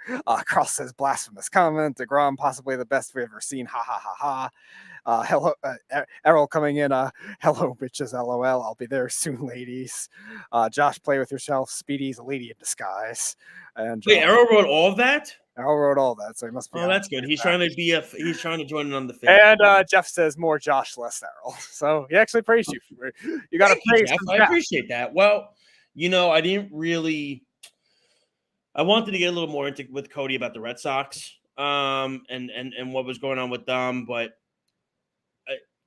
maybe Carl's just upset because Cody agreed with my comment about the Cubs last week. Maybe that's what it is. Could be that, right? Did I not say that, Speedy? That was a mistake. The Cubs not trading them. No, the Cubs went from they were rebuilding nicely to all of a sudden they signed Marcus Stroman. Oh yeah, what the hell? But even so, like they were doing the process right in order to get the core pieces of their World Series team. Like they traded for all those guys, a lot of them, and they home grew their guys. Like it seemed like they were doing it the right way. Then all of a sudden they're doing it wrong when they actually have to trade those guys away. But then at the same time, a week after Stroman signed with the Cubs, he's already talking about where his next destination is going to be with the Giants. Mm-hmm. How he loved to play with the Giants. I'm like, bro, you just signed with the Cubs last week. Yep. Really?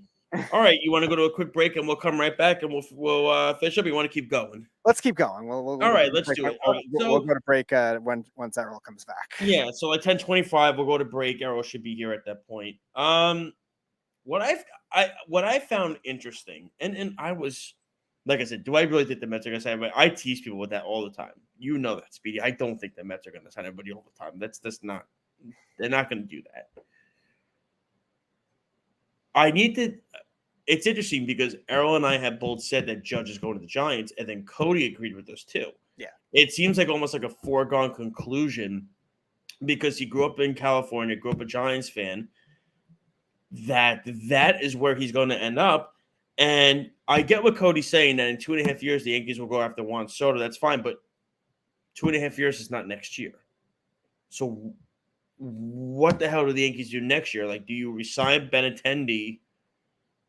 And, like, who's a free agent out there for outfield that they could go after next year? Like, is there a guy out on the market that really can give you the numbers? Because for Yankee fans to say that they don't need Aaron Judge, I feel like you're lying to yourself. That's like me saying, oh, the Mets don't need Pete Alonso, or another team like the Cardinals don't need Paul Goldschmidt, or the Dodgers don't need Trey Turner. Yes, they do. Dodgers have all kind of luxuries. Well, the Dodgers are a bad example. That's fair. The Dodgers are a bad example. The Dodgers are the deepest team in like any sport I've ever seen. Okay. That's like insane. It's like the Astros don't need Jordan Alvarez. Correct. It's like that. Yeah. Yes, they do. They do. If the Mets or the Astros or the Cardinals don't have those guys, it's a killer for them. Now, in the wake of what happened last year with the Braves, when they lost Acuna, everybody said the season is melting, it's over. Their trade deadline acquisitions worked out. Made up for the combined production. They did. Now, I can tell you firsthand, I don't think the Braves anticipated them winning a World Series last year. No, definitely not. But to me, if you don't think the Yankees need Aaron Judge and there's no replacement at all, then you're lying. You are lying to yourself. I didn't even get to ask Cody about the thoughts on Garrett Cole recently. Garrett Cole's his year is near above 3.5 now. By the way, we have Jeff on the phone. Oh, goody. Boys, terrific job tonight. This show is just a cut above from where it normally is. I don't know what it is, but you two, there's something really there. Steve, great job. Just so much better tonight. I wouldn't worry too much about the Mets. The Mets, as I've been saying all year, are the best team in New York. They may not get the love, but they are the best team in New York. I'll give you a stat that proves it for you two Mets fans. Did you know since June 24th, the Yankees are 19-23? The Diamondbacks, the Royals, the Reds, and the Cubs all have a better record than the Yankees over that span. Wow. Objectively, I did see that. The baseball team. Well, I would have never thought the Reds and the Cubs. Well, think about this. Think about this. The Dodgers now have a new legend, Joey Gallo, the legend of Joey Gallo. Right? That's what I said. He's tearing it up in Los Angeles. Why? Because he doesn't play for that trash organization in the Bronx. I saw something. I think Joey Gallo as a player has a better combined record than any team. Joey Gallo is the happiest man on the planet. The guy gets to wake up and look at a beach every day. He's happy. Yes. Why wouldn't you be? June 24th, the Royals, the Diamondbacks, the Reds, and the Cubs all have better records than the Yankees. Let's face it, boys, they're not a good team. The Mets now own New York. And you just took out the Braves. That series was terrific, right? You just shit-canned the Red Sox, kicked them out of Fenway Park. The Mets are the best team. They are.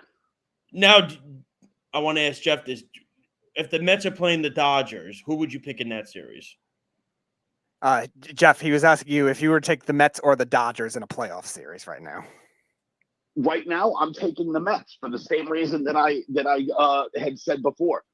You're going to have DeGrom pitch twice and Scherzer pitch twice. Basically, every time those two guys take the mound, you win. You almost don't need anything else from your starters. Take all their other starters, throw them in the bullpen, right?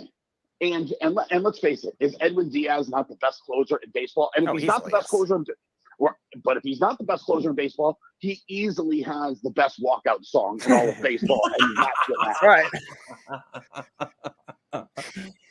Oh man, I gotta ask Jeff is he watching? He's watching Patriots Giants tonight. I know he is. Josh is asking if you were caught any of the Patriots Giants preseason. I have. It has been just a disaster. Both sides look terrible. But in fairness, not many people have played tonight.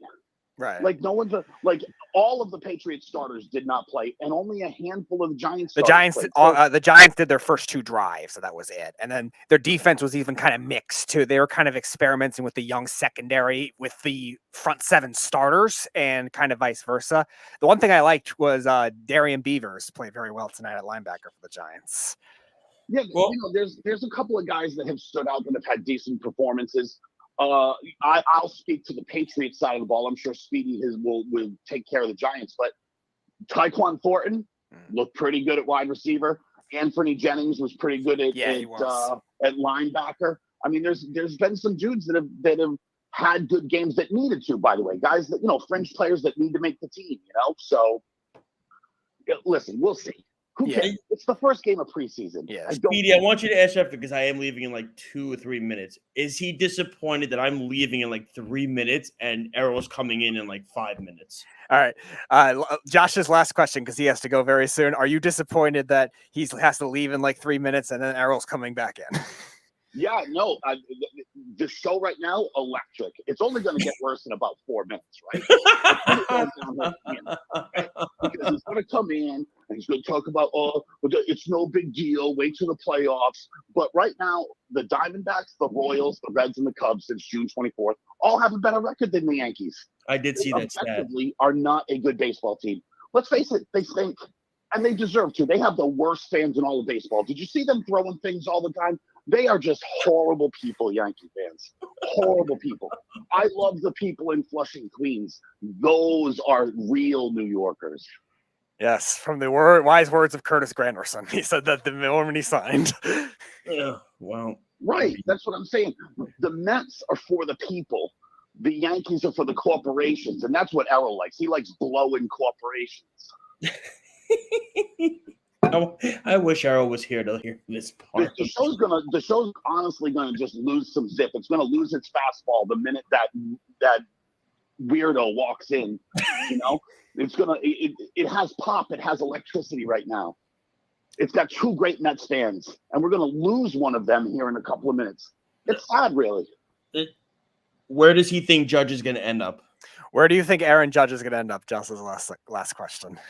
He's staying a Yankee. They don't let guys like that walk. You're going to hear from that idiot Errol that, that's the biggest story where they're in the middle of a pennant race, and Yankee fans like that idiot think the biggest story is where Aaron Judge is going to be next year. This is why the Yankee fans don't deserve nice things, because they're having a great season, but yet they're concentrating on next year. I hate these people. They're horrible people, Yankee fans. I hate horrible. these people. Like, more people need to be like Mets fans. They are enjoying the season. It's going well. They're staying in the moment. And that's the way it should be. Not these idiots worried where Aaron Judge is going to be next year. This season hasn't ended. I'm actually not done yet because Errol's not there. Let's get into Jeff can hear this. Let's get into Garrett Cole and his spider tax situation. Josh was saying, he wants to get into Garrett Cole post spider tax situation. Garrett Cole is Garrett Cole the same as Kermit? Yes, we knew you were going to go there again. That's why I said it. Kermit without the spider tax. What a piece of work that loser is, right? $38 million, and it's not even close. It's not even objectively, it's not even debatable. He's the 3rd best starter on his own team. Ask him about. I wanted to get Jeff's thoughts on Dwayne Brown. Jeff, what are your thoughts on Dwayne Brown signing with the Jets? Josh wants to know. 2 years, $22 million. An old fat loser who's going to get run over by everybody in the division. That was about as blunt as you could get. They didn't want him to begin with. They wanted that fat pig in there, Mekhi Becton, but apparently he's too busy at the buffet with Zion Williamson eating, so they went and got a 40-year-old. Errol continues to troll Jeff in the comments section. Oh, what is he saying? He says, "How about I get Tyler to knock you out all 350 pounds?" Hey, I tried. He didn't show. That is true. And how about you lick Brady ass on and I hurt your feelings? You whatever that is, LMAO. And he hurt my feelings over Brady. Please, you're talking about a dude who goes on rants about Bill Belichick still because Belichick scarred him, and he was still crying because Belichick should have been our coach, but he quit, right? Because of Jet fans like Errol. No one wants to be around Jet fans like Errol. They're all the worst people in New York. They are. So speaking of Tom Brady, we were trying to figure out.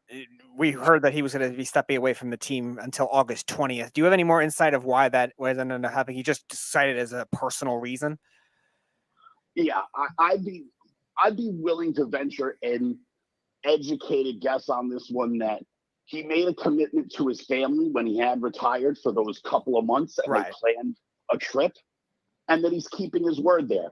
I don't think the Buccaneers have any worries about him stepping away for 3 or 4 or 5 days, even a week, to go and do what he needs to do family-wise. Like, it's not like it's a new playbook and he can't figure it out. It's not like he's not the best quarterback in the league. He is. He's been the best quarterback in the league for 20-something years, right? So let him be with his family. What does he need the first preseason game for? What, to try to get hurt? Get out of here. Speedy, is he here? No, he is not. Errol also says maybe the Jets should bring you in as a mascot, Jeff. I mean, maybe that would be the one good thing. But, their human mascots all quit on him. Didn't Fireman Ed quit? Yes. Right. That's what I'm saying. That's how bad the Jets are. Loyal fans like Fireman Ed quit. That's how terrible that organization is. So if you're asking me how Dwayne Brown's going to do, they're even making their fans quit. So you ask yourself if this is going to be a good move. Errol kept stroking off Carl Lawson this whole time. Has Carl Lawson even played a single snap with the Jets? Not yet. No, he hasn't. But that's all you hear Errol talk about. Oh, Carl Lawson. Carl Lawson still never played a snap, but he loves Carl Lawson for some reason. But you see, this is also why, as a Jet fan, Jeff could probably, hear what I'm saying with this. I don't put any stock into this franchise anymore. I now go in with the attitude of, and again, if they have a great season, it's a great surprise. If they have a bad season, I could say, well, I told you so. I'm not surprised anymore. I've been scarred too much by this organization I have no more trust issues with. I have a ton of trust issues with them. I have a ton of trust issues with them. Because, listen, as great as Zach Wilson could be, like, all I do is hear how great he is in practice and this and that. Oh, what a throw. And I see a highlight video, and it's great. It's wonderful. I'd like to see him do that on the field consistently. So Josh was mentioning how he just lost faith in the Jets just because they have the hype all the time, and then they lose. They still have the longest playoff drought in the NFL right now, and you could only rave over so many highlights. I mean, it's so depressing. My wife is like depressed about football. But I will tell you about one winning streak that I do know of that the Jets have. Yes, I know what you're going to bring up, Jeff. Longest playoff drought. No. It's not that. The Jets have won 3 straight games against the Dallas Cowboys. Oh, yes. They sure have. So even if you think the Jets are bad and you think you've lost hope, just be grateful you're not a Cowboy fan. And Josh, I know, I don't think you were at the network yet at this point. Jeff did even say in 2019, the Jets win against the Cowboys in week 5 or whatever it was when Sam Darnold just came back or whatever it was. My favorite win of the year. His favorite win of the year. entire When he threw the season. bomb to Robbie Anderson and he's still running to the end zone. Oh, my God. That 80-yard pass to Robbie Anderson still lives in my dreams. I would have said the one where Ryan Fitzpatrick threw the ball to Kembrell Tompkins way back in like week 16 years ago, and they won it in overtime. That was another good one in Dallas. Yeah, Jeff. Josh also brought up the week 16 one against Dallas when Ryan Fitzpatrick threw the ball to Kembrell Tompkins. Yeah, I think I remember what you were talking about. I think that was a Saturday night game or something like that, late in the season. And but I don't think Dallas was even in the playoff race that year. No, I think Kellen Moore was. That was a bad season. Huh? Kellen Moore was the starting quarterback. When you're mentioning, I don't think Dallas was in the playoff pick. They never are. No. They're never I in mean, playoff. like they were even like we always make the joke. Oh, they're always 8-8 every year. Like I think they were even everyone got hurt. They were 4 and something that year, 4-11, I think at that time. They won't be anymore. Wait until Jordan Davis puts Dak Prescott's foot on backwards. Yes, Jordan Davis, the new nightmare of the interior offensive lines for all the NFC's teams. But it's not just that, though. He's not the nightmare of the interior line. He's going to take up 2 blockers each time, which is going to leave their outside guys constantly one-on-one. That's bad news for a lot of teams. They got 2 good outside rushers there. Yeah, they do. No, the Eagles have always had a great defensive line depth. It's just a matter of getting those guys stay healthy has been their big issue there recently. Last year, they didn't have a lot of sacks, surprisingly. They only had 29 as a team, and every other year, they've always been in the top 10 when it comes to sacks and run defense, too, especially. We have an off-the-mat comment. Cowboys are fudge packers. I'm guessing that's Alex. That would be Alex. I don't know unless it was somebody trying to pose themselves as Alex, which I wouldn't be. That one word Errol taught him by just looking at the bees. So that comment's confirmed. Oh my God, that's an image. The beef mantra is shifting now to off the mat. Is that he doesn't want to be called the beef anymore. He wants to be called Pig Mike.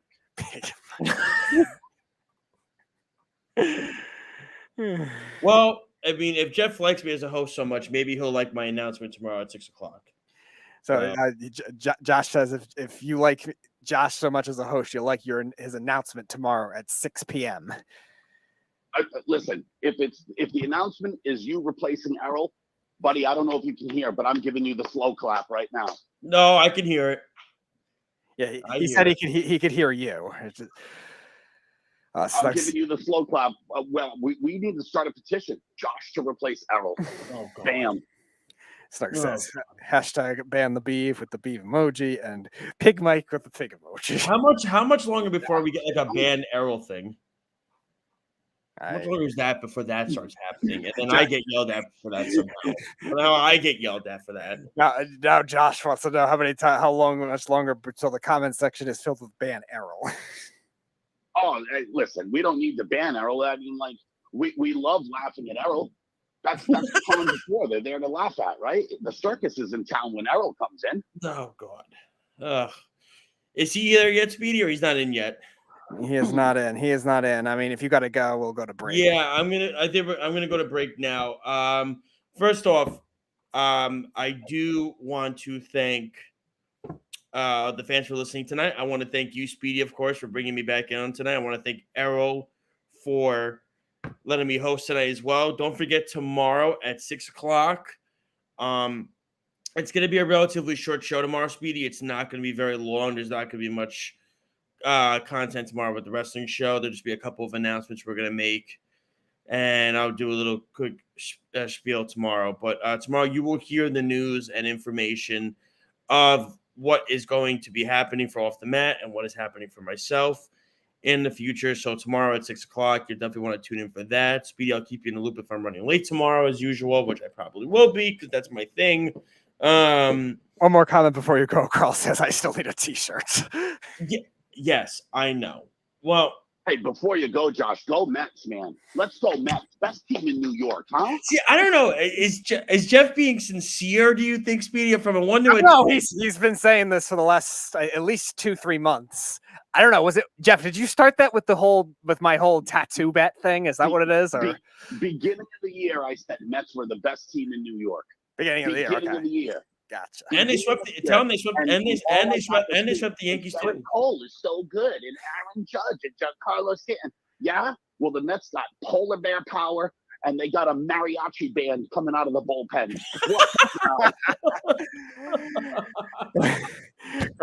Carl says announcing you have Off the Mat t-shirts, and then yes, Carl still wants his t-shirt. Yeah, get Carl his t-shirt. I know. I agree with you. Listen, this is not a Josh problem. This is an Alex. Let's go Mets, baby.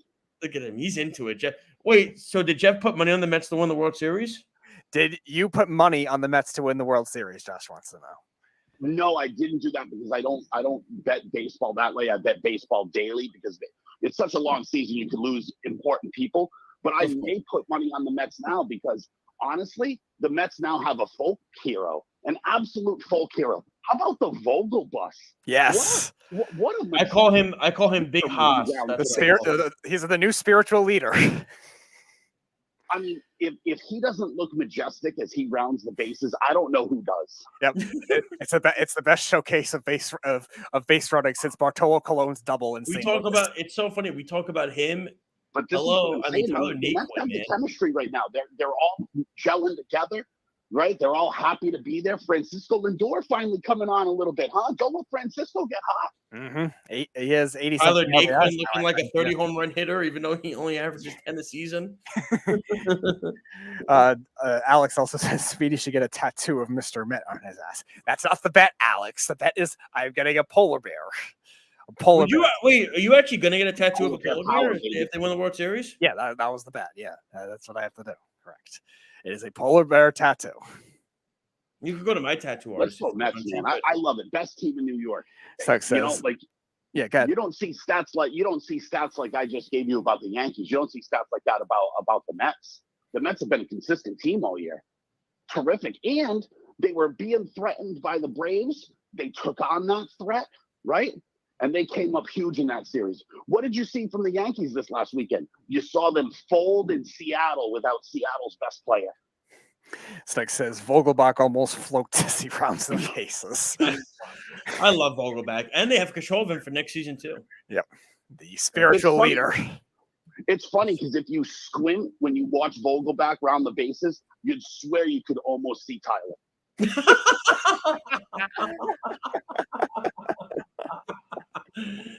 Oh, God.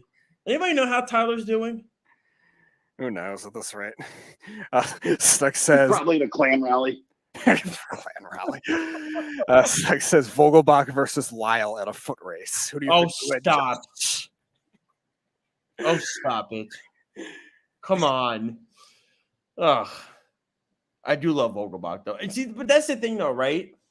Is the Mets, you know, everybody wanted the sexy name, right? They wanted the Wilson Contreras, the JD Martinez's, the Josh Bells. And Billy Epler said, no. We're gonna do this the we're gonna do this the analytic way, where we're gonna get a guy that has an OPS of near 900 against lefties, an OPS of 860 against righties, and a guy that plays great defense and and can also hit righties at an 860 pace, and Naquin. And we're just going to add those three guys. And Billy Epper's had his feet up on the table the last few weeks, man. He has proved a lot of fans wrong. I was upset that they didn't get a bullpen piece. I was too, yeah. Yeah, that was the part where I was upset. The lineup, I was fine with. The lineup, I was totally fine with. The bullpen, I was like, but maybe Givens figured it out after last game. Maybe Givens figured it out. I mean, also Joely Rodriguez is this magician, and he's striking out Ronald Acuna on 3 pitches. I mean, what the hell? This is a good one. Carl says Vogelbach is the love child of Tyler and Kyle Schwarber. Oh, God. I don't know. The combined speed, I don't know. Vogelbach definitely has most of them beats. Is Jeff still on? He hung up. He definitely got Tyler's hips, though, didn't he? Tyler's hips. But at least Vogelbach is actually, he's an athletic guy. I mean, you say what you. I know. It was the best showcase of base running for somebody that size since Bartolo Colon. How long before they have his Met player shirt in the Here's the thing. A week ago, 2 weeks ago, whatever. What was everyone talking about? Oh, the Yankees, big winners at the trade deadline. Oh, but who were the losers? The Mets, big losers at the trade deadline, right? Well, look who's thriving now, and look who's failing. I gotta tell you, how long before we go to City Field and we see Vogelbach? Those players like that are not performing, and the guys the Mets had are performing. Let's go Mets, baby. I gotta tell you, I'm gonna look this up right now. I'm gonna look one up. What are you looking up? I'm gonna look up a Daniel Vogelbach Mets shirt. I'm sure there's some great custom design for a Daniel Vogelbach. So tell Jeff that I bought my son his first Met jersey the other day, and it was a Max Scherzer jersey. All right, Josh wants to tell you, Jeff, that he actually bought his son his young child his first Mets jersey, and it was a Max Scherzer jersey. Perfect choice. Perfect. Just exquisite choice in jerseys. You know why also? And tell him because when he outgrows it, he's not going to be on the team anymore. So it's perfect. He also says when he outgrows it, Max Scherzer won't even be on the team anymore because your son is a year and 9 months. That's fine. It's still great to have the jersey of the World Series winning pitcher. Oh my God, Jeff! Holy crap! I feel like Jeff is like. You know what you need to do? You need to go out and buy your kid a Kermit the Frog puppet. Right? That's what you need to do, right? So you can distinguish for your child the difference between an actual baseball player and a Muppet. Well, it looks like Errol has arrived. Oh my God! And honestly, Speedy, here's the next thing I need for the Mets. We need to get Jerome Bettis to Citi Field so we can actually have the Vogel bus thing come together. Oh my God!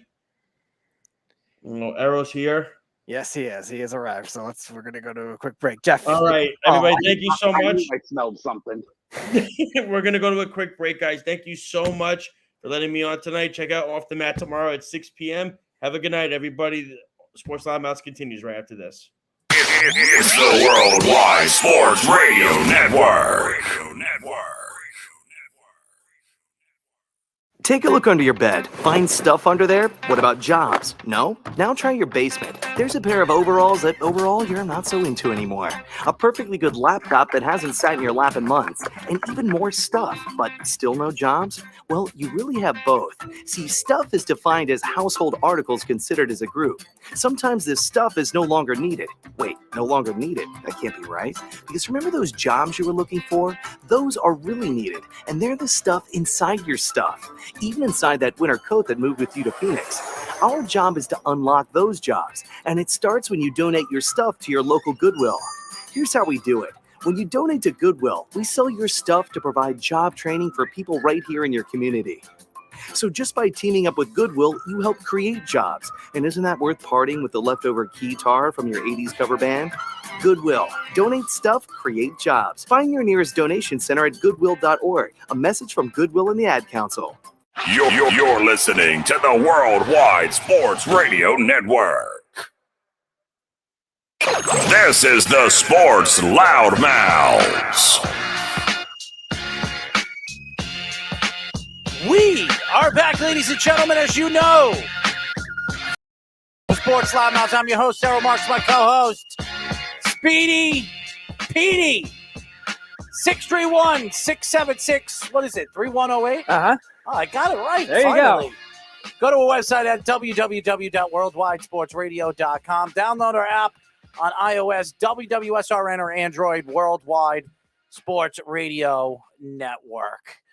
Well, I would like to thank Josh for filling in for me today. I really appreciate it. It's been a busy week, and I actually did a friend a favor. He's a DJ. If everybody remembers Vinny Rubo, who's a part of our network, he is a DJ. His girlfriend's girlfriend's father passed away.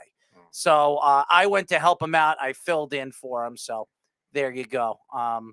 I did a party. It was a sports event. Happy to be here, but thank you to Josh for really filling in for me. He's been a real big help, and he's good. I also saw that we had a pretty good guest on. A very good guest. I loved Cody Decker. He was a great guy. I didn't realize he was a former player either. He gave us a lot of good stories with that too. I mean, a lot of great analysis, great personality. We'll get definitely Cody get him on before the season ends. I definitely would like to interview him and actually have a conversation. You would definitely have fun with him for sure. But I saw Josh. You guys had a good interview, and I was watching it while I was working. But shout out to Vinny Rubo. His girlfriend's father passed away, and he was suffering from Alzheimer's. And and then I saw some fat plop like Jeff start with me when I am not on, ladies and gentlemen. He tries to attack, but he doesn't know when to not attack. And you want to know something? I'm here, Jeff, and anytime you want to call me and you want to attack me and troll me like you do, well, oink, oink, baby. And Dwayne Brown is fat and it's Dwayne Brown was a Pro Bowler last year, okay? A Pro Bowler. How many Patriots were Pro Bowlers last year offensively? Offensive line. How many Pro Bowlers came from the Patriots? A lousy goose egg. So he attacks Dwayne Brown because he signs with the Jets because he's 37 years old, who's still at the top of his game. Does that make sense? Speaking of trolling people, well, they're not here. Alex comments, Josh likes pulling sticks from his ass. LOL. Probably JK. does. Slug says, Vinny the Mush. Who could forget him? And Carl says, Decker was great, minus the DeGrom is the greatest ever comment. Yeah, well, shout out to Josh. Josh is good, but of course, and who's that, Jeff? Oh yeah, Jeff's calling back. Oh, let's hear the big panda bear open his big fat mouth. All right, Jeff, back for round 2. You want action? You got it, baby. How about them Yankees? How about them Yankees? How about them? They're still one on the second in the American League, and what? They're on a losing streak. How about those Red Sox, huh? Where are they? Yeah, listen. Where are they? Hold on. I've been telling you all year the Red Sox are Yeah. Don't worry. You said that last year too, and they still won. And then you opened your big fat mouth like always. They're terrible. They're terrible this year, right? But at least we're not looking like the Yankees. Jeez, what happened out there in Seattle? You guys didn't score a run for 12 I don't know. Right now, the middle of their lineup is practically gone. What are you talking about? Okay, they don't have Anthony Rizzo. They don't have Giancarlo Stanton. Rizzo played. No, actually, Rizzo has been hurt. And he played one game. He played one game. He played one game. So now he did play. Whatever, Jeff. You're gonna sit here and freaking open your big fat mouth. And it's always about who the Yankees are missing. Did you know Julio Rodriguez, the Mariners' best player, didn't play? He's been out since the All-Star break. Right. So he didn't play either. So why is it just about the Yankees? The Mariners beat the Yankees, and they beat them terribly. Hey, great base running in extra innings. Hey, little slow clap for the Yankees base running, huh? Wow. Even starting with the guy on second, you couldn't get him home. Got shut out. I don't know. The Yankees are 30 games over 500. Oh, that's a lousy record. That's a lousy record. Because they started amazingly, like unbelievable. Jeff, everybody knew that the Yankees weren't going to win every game and they were going to go on a slump. Did you hear the stat I gave you? Did you hear the stat? What was the stat? Since June 24th, the Yankees are 19-23, and in that time, the D-backs, Royals, Reds, and Cubs all have a better record than the Yankees. Oh my God! They're floundering. Oh, let's all give a big hand for the Yankees at the trade deadline. Oh, we got so much. Hey Jeff, how much you want to bet the Yankees have the best record in the American League by the end of the season? Yeah, they might, but they're going to get buried. Okay, in the playoffs. whatever, Jeff. Buried in the playoffs. I'll bury you in the playoffs. I'll bury you. I need some bacon. And it's funny that you want to take credit for Dwayne Brown's Pro Bowl season last year. He was a Pro Bowler. Why? Because he didn't play for the Jets. Yeah, because Seattle is the greatest team either. Right. He was also stroking off Carl Lawson. How many snaps has Carl Lawson played for the Jets? None. Goose egg, none. But we stroke him off all the time. Yes, Carl mentions that Decker did say the Yankees could go out in the first round. They will. They will. Well, technically, they can't go out in the first round because they'll probably still. Well, no, they would have the bye. It would be whatever their first division matchup would be. So it could be Seattle. It could be Toronto. The Yankees aren't losing against any of them when they play them in the divisional series. I can't wait. I bet you the Yankees go to the American League Championship. I'll put money on it. I pray Baltimore squeaks in and you guys lose to Baltimore. I want to see an Adley Rutschman home run to send you guys home. That would be delicious. Yeah, that would be delicious. It'd be delicious if you shut the hell up. How's that? That would be terrific. It would be terrific. Oh, look at our Pro Bowl lineman, Dwayne Brown. Yeah, he played for Seattle. That's why he was a Pro Bowler. The Jets got the two best guys in free agency this year. They got Dwayne Brown and they got Juan Alexander. Go look. They got Hold on, those are the two best guys I got. You're saying those are the two best players in free agency. They were the two best players available in free agency. Yep. I think he's talking post-draft.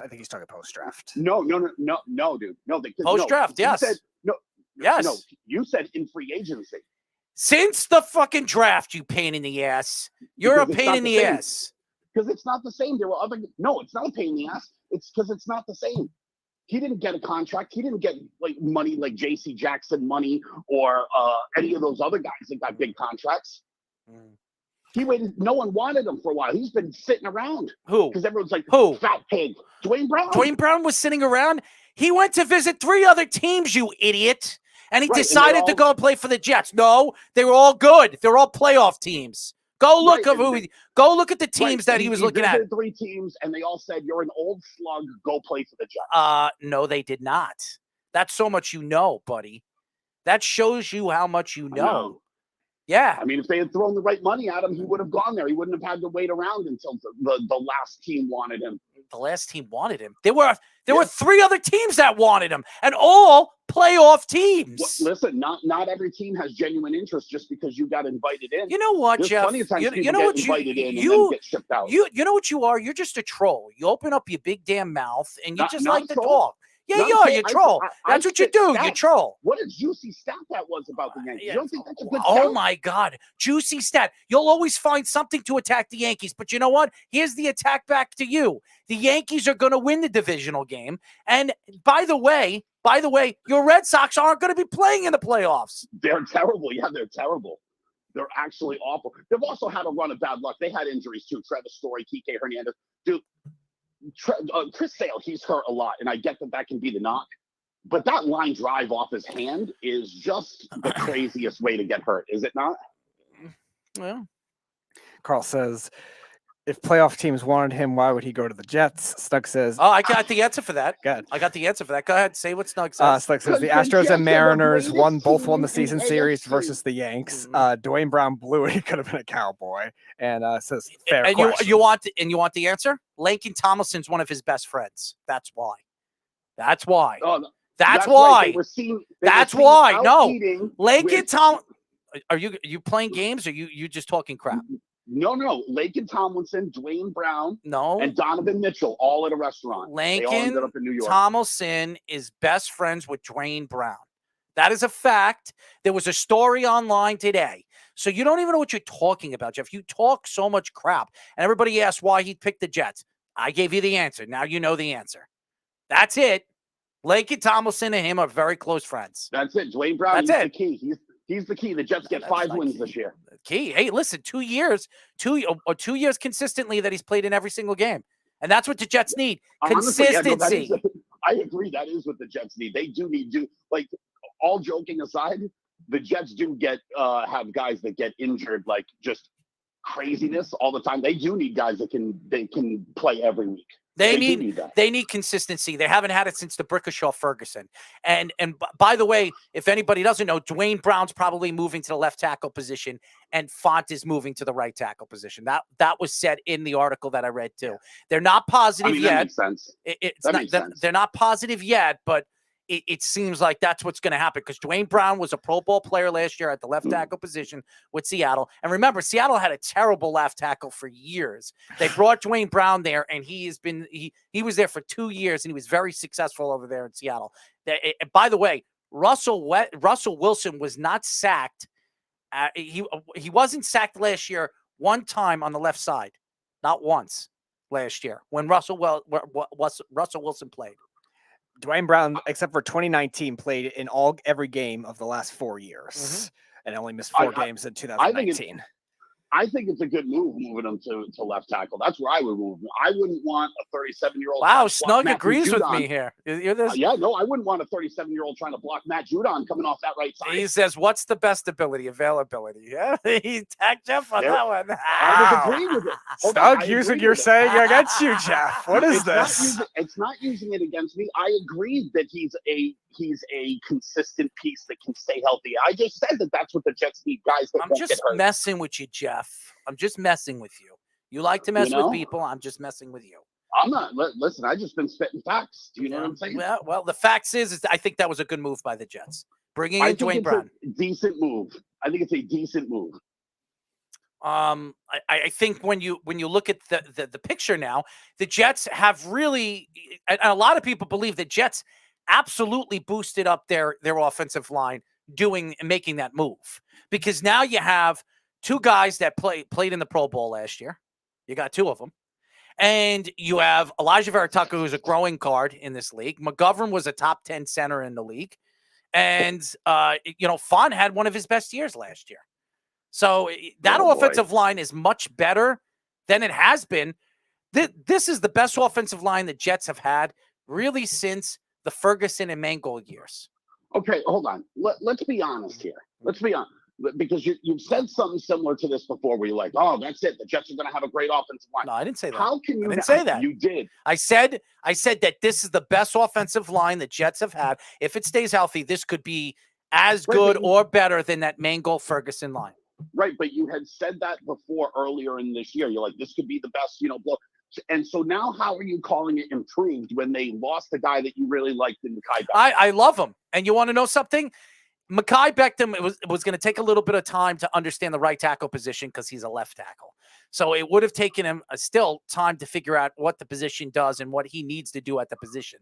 So Dwayne Brown is going to move to the left tackle position. He knows. And George Font knows the right tackle position because he's played the right tackle position before plenty of times. So to me, it benefits the Jets that maybe this year Mekhi Becton has been hurt because the Jets are rebuilding right now. They got a bunch of young players. They're not going to win this year. Everybody knows. Even if they win 9 games this year, it's not going to be enough to make the playoffs. It's going to be next year. And by the way, they signed Dwayne Brown not for 1 year, but for 2. So they could bring Dwayne Brown back if Mekhi Becton isn't 100% healthy and keep him there at the left tackle position if he has another good season. And yes, he's 37. He's 36. He'll be 37 as the season starts. He'll be 38 next year. And we've seen tackles last till they're 40. So it's not like Dwayne Brown can't play. How do you feel about your first-round pick from 2 years ago? He's going to be spending more time in the buffet line than he will on the offensive line. I think Mekhi Becton and the New York Jets, the Jets are going to have to send him a chef. They have a bunch of them at East Rutherford. Yeah, every team's got chefs. They don't need to send him a chef. They just got to get him to show up to the facility and eat healthy. No, he actually lives. He lives in Georgia, and if he's going to be out for the season, he's probably not living in Jersey. So what the Jets need you should still make him be there and show up, and so he can learn and watch stuff. You don't want him just sitting at home. Well, he's going to record. He's got to rehab, bro. That knee injury is worse than it was last year. The team doctors can rehab him, dude. You want him at least, watching film and hanging around the team. You don't want him just doing his own thing. That's the problem with Kyler Murray. You got to get the dude film time. I don't know. Listen, I don't know what's going to happen, but I do know this. The New York Jets are in a better position right now without Mekhi Becton than with him. And that's what I'm going to say. And now I don't know. Listen, if Dwayne Brown stays healthy, and I believe he will, this is a good move for the Jets. Was Mekhi Becton going to stay healthy all season long? Probably not. He hasn't been healthy since he's come into the league. Dwayne Brown for 4 years straight has been healthy. So the Jets need consistency. So if he could stay consistent and he could stay healthy, he'll protect Zach Wilson from his blind side, and maybe Zach Wilson has that breakout season like everybody expects him to. And the Jets can move on. They don't have to look for a quarterback, and they can start building on trying to get into the playoffs every year and trying to win a championship, which they have not been in that situation really since the Rex Ryan era, and that wasn't saying much. That was all luck in some of the years. In 2000, I think, 2009, the first time they made the playoffs with Rex Ryan, went to the AFC Championship game. Yeah, I'm still amazed they beat the Chargers. They were very lucky to get into the playoffs. They could thank Indianapolis for getting them because Indianapolis lost their last game. Right. Yeah, to the Jets. That's right. Yes. Yeah. And they were undefeated. I think they were 13-0. And that's why the Jets got into the playoffs. Right. Because they sat a lot of players. The Jets would have never went to the AFC title game. If that happened, they wouldn't have made the playoffs. I think that year, too, it was funny because the Jets were able to clinch because of that. And then they were able to let the Bengals win to keep, I think it was the Texans out or something like that. I remember it very well. Yeah. Okay. It wasn't. Watching the Jets in those years of Rex Ryan. And Rex Ryan has been probably the most successful coach the Jets have had really since the 60s, the 70s. Yeah, decades. It's been a long time. And every Jet fan and every single press person wanted to throw him out and kick him out. 5 years and he was gone. Parcells had some good years there. He was left too early, I think. He did. Parcells he took over the team, I think, in 96. Something like that. It was 96, and he was there from 96, 97, and 98. After 98, he was done. 3 years Parcells was there. No, it had to be after that because the Patriots Super Bowl against Green Bay was 96, so it might have been the next year. No, it was 97. Oh, 97? Okay. All right, so so it would have been it was the 96 it was 96. So that's the 96 season. Yeah. So I think the next year after that he went to the Jets. It was 96, 97, and 98, wasn't it? Yeah. He was there. No. He was still with the Patriots in '96. All right. Dude, I have the ticket. I can send you a picture of the I ticket. believe you. I believe you. The Patriots played in '97 against the Jaguars, but that's in January, so that was their last game. So he had to have started in '97. 97. So 97, 98, 99, he was there. He was there for 3 years, and then he left. So and then the greatest coaching move in the history of the league took place. Yeah, Bill Belichick gets a job and then completely ditches them. You know, but whatever. Nevertheless, it happened. It is what it is. But again, the Jets have not had a successful coach. Now, Robert Saleh could really change this, and it could turn into a very good 5-6 years now. We'll see. Robert Saleh's got to prove that he can coach, and that's something that he hasn't done yet. Last year was, to me, a debacle. The second half of the season, he started coaching better. Zach Wilson wasn't great, but he wasn't bad. He was being consistent. He made some really good throws. I want to see consistency. Now there's no excuses for Zach Wilson anymore. There is none. He's got the wide receivers. He's got playmakers, Garrett Wilson. He's got Elijah Moore. He's got Denzel Mims. Do that. That's ridiculous too, man. What? You can't say he's got the receivers. You don't know what Garrett Wilson's going to be yet. Well, you don't know. What I've heard, he's flying on the field right now. So great, I know. Practice, terrific. Yeah, but listen, he's a playmaker, and that's Tyquan Thornton looks amazing, and he looks fast on the Patriots. If you put Garrett Wilson with Patrick Mahomes, Garrett Wilson's a star. And if Zach Wilson, yes, I do, because Garrett Wilson's fast. If Zach Wilson wants to prove himself, the quarterback makes everybody around him better. The great quarterbacks do that. We've seen that all the time. Just because you're fast doesn't make you a great player. And putting him with Mahomes because he's fast makes him a great player isn't true either. Look at Mecole Hardman. Is he a great player? Mecole Hardman wasn't a first-round pick. He wasn't a first-round pick. He wasn't a top 10 pick. He was what? A fourth-round pick? He was a second-round pick that should have been a fourth-round pick. Okay? Hardman is not Garrett Wilson. Garrett Wilson was, some people declared him the best wide receiver in this year's draft. Okay? There's no way, there's no comparison to him. Okay? And Garrett Wilson needs to get it. You just said he's fast, so he's got great hands too. How many times did he drop the ball last year? He don't drop the ball.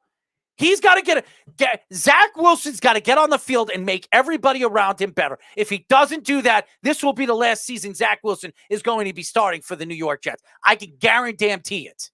He will not be the Jets quarterback next year. He will not.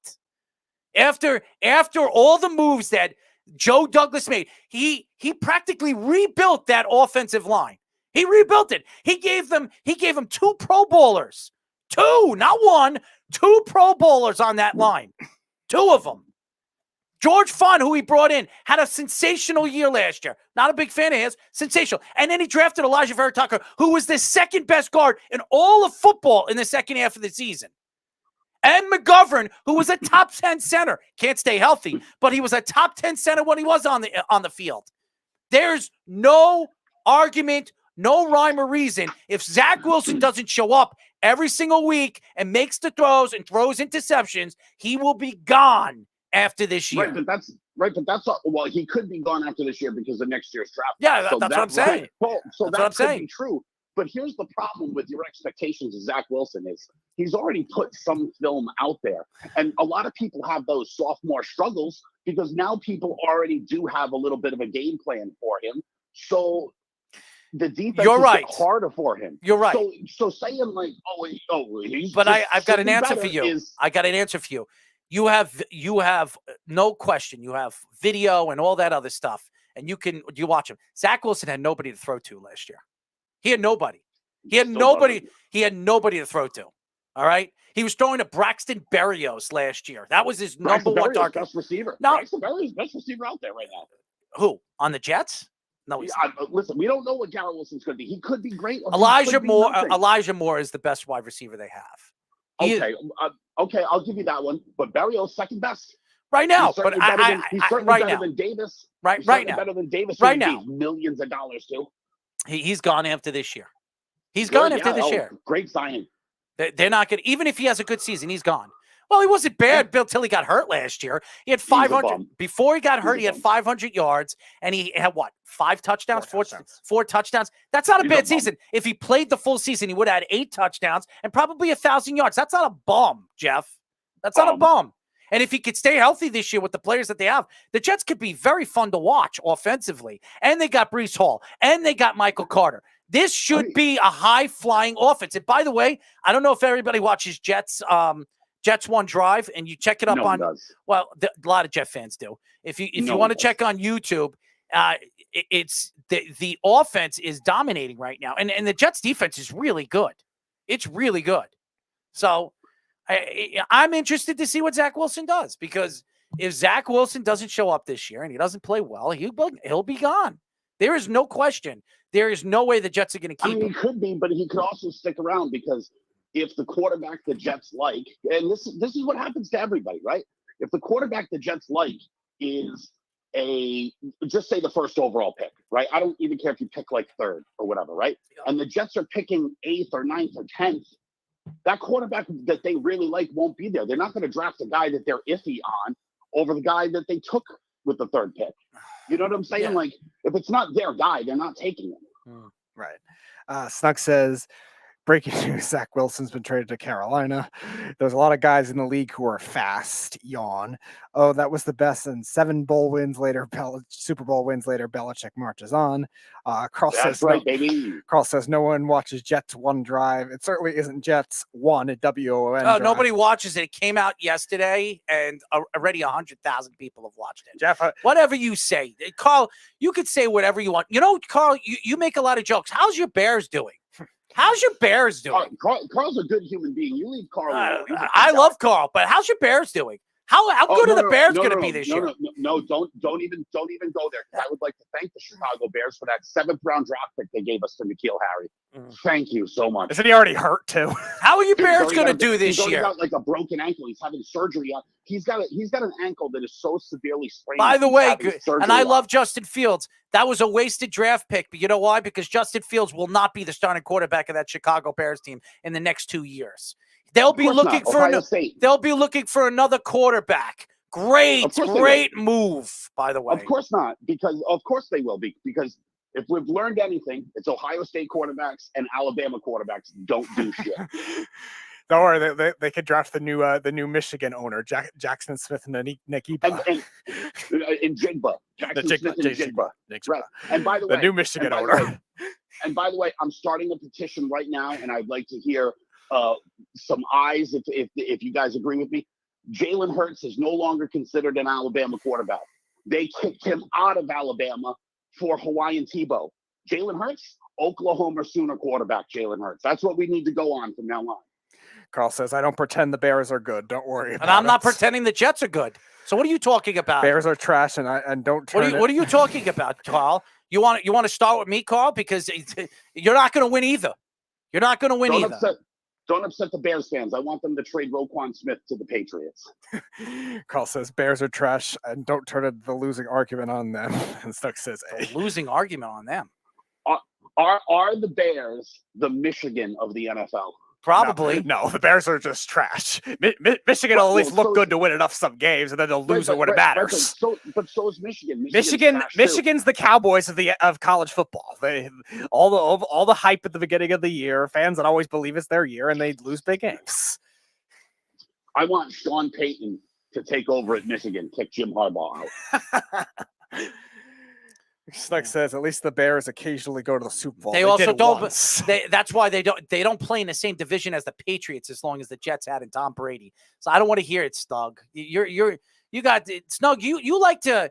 You're a troll too, man. You just like to troll on this friggin'. Oh, you're upset tonight. You're going after everybody. Oh, You're absolutely. upset. Absolutely. Why are you so upset? I've got other things going on. Is it because since June 24th, the Yankees are 19-23? Has nothing to do with the Yankees. I'm not worried about the Yankees. Out of all the teams that I root for, I'm not worried about the New York Yankees. I'm trying to figure out why you're so upset tonight. You're going after me. You're going after Carl. You're going after. I am not worried. I am not worried about the New York Yankees. Out of all the teams, I offers to make you cupcakes, and then you're going to attack this guy. This is ridiculous. He's making me cupcakes, which will still probably come in every before time Penny's he makes turkey me dinner. a shirt. It's something stupid. So you gonna make me cupcakes? What are you gonna do? You're gonna piss in the middle of the cupcakes and send it to me? Which will still probably come in before Kenny's turkey dinner. That's true. In Snug's defense, he saw you wearing a Jets jersey, so he just figured you like to wear stupid things. So that's the shirt he sent you. He thought that you just had an affinity for dumb shirts, and it's a good effort on Snug's part. I don't wear dumb shirts. Matter of fact, the only person wear a Jets jersey. That's not a dumb shirt. First of all, certainly is. No, it's not. Well, it's very easy to mistake it as a dumb shirt. It's not. Carl says no. Bears are garbage. Bears with one playoff win in a decade, not good. Yeah. The Bears are about to get Nelson Aguilar. I'll tell you that right now. So what's this trade you have in mind for the Patriots to get Roquan Smith? No, Tyquan Thornton has looked good, and Trey Nixon has looked pretty decent. And at $15 million, I'm pretty sure the Patriots would like to shed Nelson Aguilar. Because the Bears had 3 of their top 4 receivers all get hurt so far, I'm sure the Bears are interested in getting a wide receiver. Patriots and Bears have already done business this offseason, haven't they? Yeah, they have the 5th most cap space too. So if they want it, they could do it. But I don't know know if anything could save their cause at this point. I mean, you'll have to hope you get Nelson Aguilar from like the small stint he had with the Raiders, and maybe in the playoffs for the Eagles when they went to the Super Bowl. I will gladly give Carl Nelson Aguilar, and he can just Grubhub Tyler a couple of cheeseburgers. Stuck says, how do you make stupid cupcakes? Jeff is 100% correct, and naturally, Jeff is a fine gentleman. That's right, baby. Well, I did want to get into this, and there is something that I wanted to get into with baseball, and we were talking before the show started. No, it's something else. It has nothing to do with the Yankees. This has nothing to do with the Yankees. I didn't even want to get into the Yankees. Again, I'm not worried about the Yankees. I expected the Yankees to go on a losing streak. I knew they were going to go. They were going to go on a streak. Get into your other baseball thing. We don't care about the Yankees. I really did. But if the Mets and the Philadelphia Phillies meet in the playoffs, the Mets could meet 2 very known faces in Noah Syndergaard and Zach Wheeler. And I'd like to ask Met fans this question. If somehow the Phillies meet the Mets in the playoffs and the Phillies knock off the Mets in the playoffs with Zach Wheeler and Noah Syndergaard, what is the excuse after that? Now, Josh told me there's no way in hell that Philadelphia team is going to beat the Mets. But let's say they do. Let's say they beat the powerhouse Met team. Don't say they won't, because we've seen teams. I don't, Jeff. You could say whatever you want. What do you think? In New York, let's go Mets. Right now, they have the best record. It doesn't mean they're the best team in New York. They are the best team in New York. No, they're not. Polar Bear Power, baby. They're not. Polar Bear Power. Aaron Judge is going to win the MVP. What are you talking about? Great MVP. Yeah, Polar Bear Power. Polar Bear Power, Judge Power, 45 home runs. In a ballpark, you could piss over. Oh, really? Right do you know that Aaron Judge has more home runs outside of his ballpark than inside his ballpark? Terrific. Great. Great, right? Did you know that? Did you know that? No, you didn't. Did you know the Mets have a whole mariachi band? You're an idiot. You really are a jackass. But that's a good question. If you sit here today and let's say Zach Wheeler and Noah Syndergaard knock off the Mets, what are Met fans going to say after that? Now, Speedy says, of course you would think that. And I don't care. I don't root against the Mets. I really don't. I know I don't. Actually, I don't. If the Yankees get knocked out, if the Mets won a World Series, it wouldn't bother me. The Yankees got 27 of them. I could care less if the Mets win their 3rd World Series. I could care less. Okay? I know, terrific. I could care less. Rings. I'm just saying. As a Yankee fan, it wouldn't bother me. And the Mets have been craving for one. So, again, it wouldn't bother me. Let's go Mets. But to sit here and watch the Mets, and by the way, Carl says we can't say that, but you can what does that say? Hypnotize or hypothesize? Okay. Oh, like a hypothesis, yes. Yeah, about the Mets losing. We don't know if it could happen, and we don't know if it will happen. But Philadelphia right now is a wild card team. They are a wild card team. And if they get into the playoffs and they win the wild card game, guess who they be playing in the divisional game? the Mets. And if they knock off the Mets, I would love to hear the Met fans' excuses because they wanted Syndergaard out. They really didn't want Zach Wheeler. A lot of Met fans did not want Zach Wheeler. And he goes to Philadelphia, and he's one of the best pitchers in the National League. What are the Met fans going to say? And Speedy, you're a Met fan. What would you say if Zach Wheeler and Noah Syndergaard knock off the bad news Mets? That would be painful, for one. I do not want to imagine that scenario. I can't stand the Phillies. Could it happen? Can it happen? Yeah, I would give it only a small chance. What's a small chance? I would say 20%. I think it's more than that. Just because the Phillies have a lot of inconsistencies in their Their lineup, bullpen. and their bullpen is really bad. Like the Mets bullpen isn't great either, but they're still in the top 12 in bullpen ERA. The Phillies bullpen ERA is really bad. So I would be very concerned about their bats just all of a sudden going cold at once. It would be one thing if they did it once on Wheeler, because Wheeler has really grown from where he was with the Mets. He was never this good with the Mets, and the Phillies found something in him. Syndergaard with the Mets has been a good playoff pitcher, so it's definitely possible that they could pitch well. But if they don't hit off the Phillies bullpen, that would be another problem. That would be more of my concern if that was the case. At this point, it's kind of expected that ex-Mets go off on the Mets. It's been their track record for a while, but to do it in the playoffs would certainly be painful. I think the team that would be more likely to knock off the Mets, and like if they were like a sleeper, would be the Cardinals, just because they're always pesky in the playoffs, and they're playing for something with Pujols' final We have year, seen so. teams get hot at the end of the season where nobody expects them to do anything in the playoffs. And by the way, Philadelphia made the third best moves, in the at the trade deadline. They brought in. Oh, I know. Trade deadline again. Again, they were big moves. Noah Syndergaard is a big move. He's 2-0 since he's been a Philadelphia Philly. He's been 2-0. And the team that didn't make any moves, it was like, oh, this is so disappointing. They're the team on fire since the trade deadline. Let's go, Mets.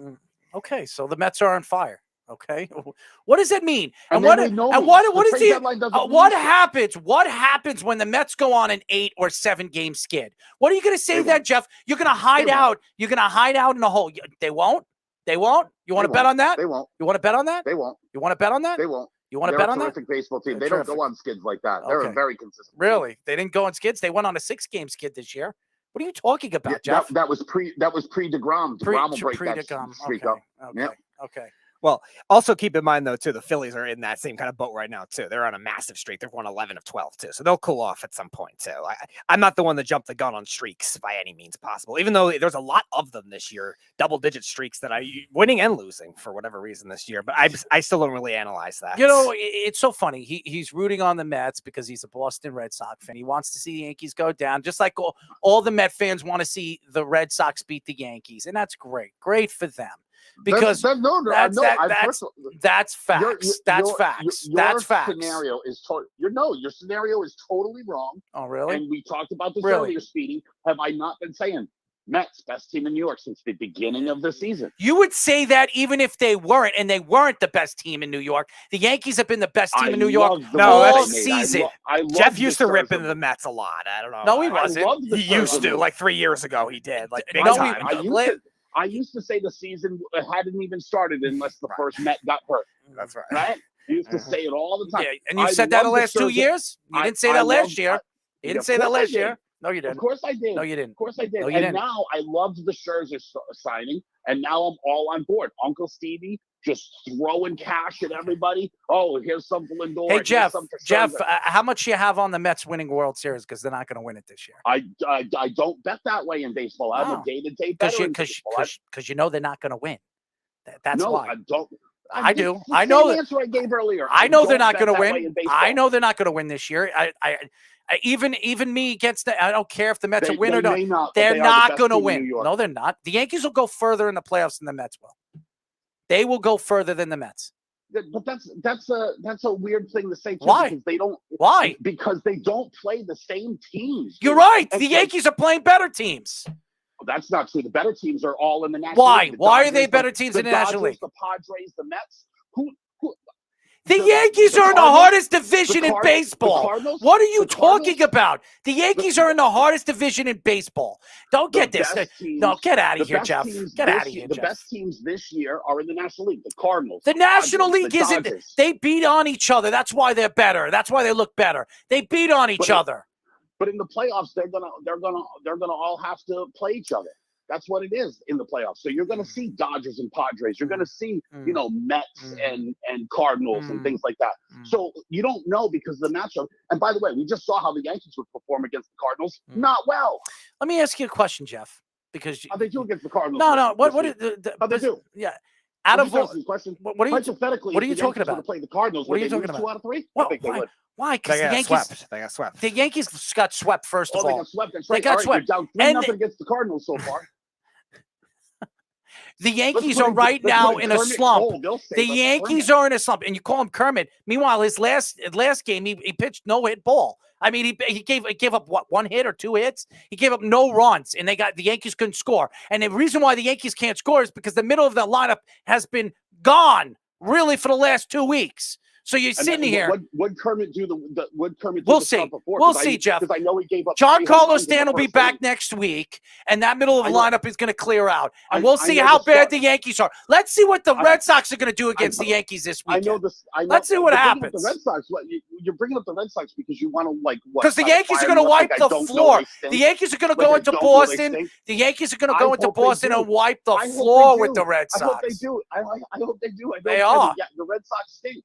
But they are. How did Kermit Cole do the start before that one? You know, the one where he pitched 1 hit ball and whatever. How did he do? Oh, I think he gave up 3 home runs in the first inning. He got pulled, didn't he? It's the second time this year he's given up 3 home runs in the first inning. It's the second time. Wonderful. Snug says the Dodgers are amazing right now. DeGrom is looking like the Cy Young version of himself. Dodgers are great. How about Dodger legend Joey Gallo just having himself a week? Let's go, Joey Gallo. Carl says Speedy only jumps on streaks on underwear. Snug says everyone wants to see the Sox beat the Yankees minus Yanks fans. Uncle Stevie has the swagger. The American League has the Astros and who? And Carl says hashtag Spider Tack. Right, that's what I'm saying. In the American League, it's really just the Yankees and the Astros. Those are the 2 best teams. Everyone else is trash. And in the National League, you have Padres. They got a whole lot better. The Dodgers, the Cardinals, right? Let's not forget about them Mets. Let's go Mets, baby. I'll add the Braves in there too because they're healthy right now. Seattle's a good team. Seattle's a good team. The Toronto Blue Jays are a good team. Don't get out of here. Seattle's trash. Seattle's trash. Seattle's trash, and Toronto's so trash they already had to fire their manager. No, Toronto's trash. Toronto's trash. That's why they're. Do good teams fire their manager midseason? Whatever you say, Jeff. Whatever you say. This is what happens when you know the answer. No, Jeff. No, because Jeff, you go look at the American League East and you look at every other division. The Yankees are in the hardest division in baseball. Enough said. Done. I know. Game over. They're all so Game good. over. Right? Game They're over. all so good. Game They're over. All so good in the East. Game over. Tampa Bay Rays. Game over. The Red Sox this year, they are just world beaters, aren't they? They're better. So good in the Red Sox have a better record than, I don't know, 2 teams in the National League East. And they almost have the same record as Philadelphia, who's in third place and they're in a wild card spot. Washington just sold everything. Washington is a AAA team right now, dude. They were a AAA team even with the players that they had, buddy. Even with the players they had. You're so butthurt trying to defend the Yankees. No, because I'm lashing out because all you guys are doing is attacking the Yankees. Tampa, I'm not attacking. I'm saying let's go Mets. Tampa's had not a great year, but Tampa's not as bad as they are, and they're 58 and 52. They could still make the playoffs. They could still end up this season with 90 wins. And I will say this: 3 out of the 5 teams in the American League East will have 90 or more wins. Tampa's interesting as a potential sleeper for this reason only, and that's because a lot of their hitters have been hurt all year too, so their offense has really suffered, and they still have pretty good pitching. Yeah, I would say terrible. No. The pitching's been good. The hitting has been bad because they've had a lot of injuries this year, the Rays. So they might be the one sleeper among that. The Blue Jays have a questionable bullpen. Seattle, I love their story. Seattle, they're new all at once. Will it translate to the postseason? We'll see. To be determined. But yeah, it seems like it's a Yankees-Astros fight Go ahead, Jeff. What were you saying? And I'm a Mets guy because I think the Mets have the two best starting pitchers in New York. The two best, Scherzer and DeGrom. Sign me up, baby. Snuck says, I like the positive message. All Let's right, go, Jeff, Mets. we got to let you go. Let's go, Mets. Hashtag designing Speedy stat. The Braves, the Mets, and Seattle is so-so. No, they're not so-so. They're a good team, and the Blue Jays are better with the new manager. I'm not as worried about the manager with the Blue Jays as much as I am worried about their lack of bullpen depth, because even their starters haven't been great either this year. So their pitching as a whole, I don't know if you could trust for the postseason. Jeff, thank you for calling, bud. Always a pleasure. I can't wait to see what Kermit does in the playoffs. I wonder if he'll bomb out like he did last year. That's what I deal with. That's what I listen to. Jeff from Tampa attacking the Yankees. And that's what, listen, I don't care what anybody says about the Yankees. I am not worried about the Yankees. I know a lot of Yankee fans are probably jumping off a bridge. Speedy, did I not say the Yankees were going to go on a flood? Mm-hmm. I knew the Yankees were going to go in it. They were going to have a situation where they're going to go on a losing streak. They're not going to be. But I'll tell you this, the Yankees are still going to have 100 wins this year. They're still going to win 100 games. They'll probably have the best record in the American League. I don't care right now. Houston, is up one game or something? One game right now. One game. The Yankees will go on a streak. The Yankees will win 9 or 8 games in a row, and nobody's going to be talking about this streak anymore. Right now, the Mets are playing better baseball than the Yankees. Oh, well. The Yankees also have to play better teams in their division. They got to play Toronto 17 games a year. They got to play Tampa 17 games a year. They got to play Baltimore, who's had a great season, 17 games a year. And they got to play Boston, yes, who's 55 and 58. You say they stink, but still pretty good record in their division. Carl says, who wins a playoff game /series first, Mariners or Jets? We know it won't be the Bears. Well, here's the thing, Carl. If the Mariners can get the first wild card, they could possibly beat, they could possibly beat Toronto. The only team that I fear for the Yankees not going to the World Series is Seattle. That's the only team. A young upstart Seattle. That would be something. The Mariners are the longest playoff drought of any 4 teams in any of the 4 major sports. I am not. They go from that to the World Series. I am not worried about Houston because the Yankees are due against Houston. Their Yankees are due against the Houston Astros. I think if the Yankees play the Houston Astros, they beat them. It's Seattle that I worry about. Young upstart team.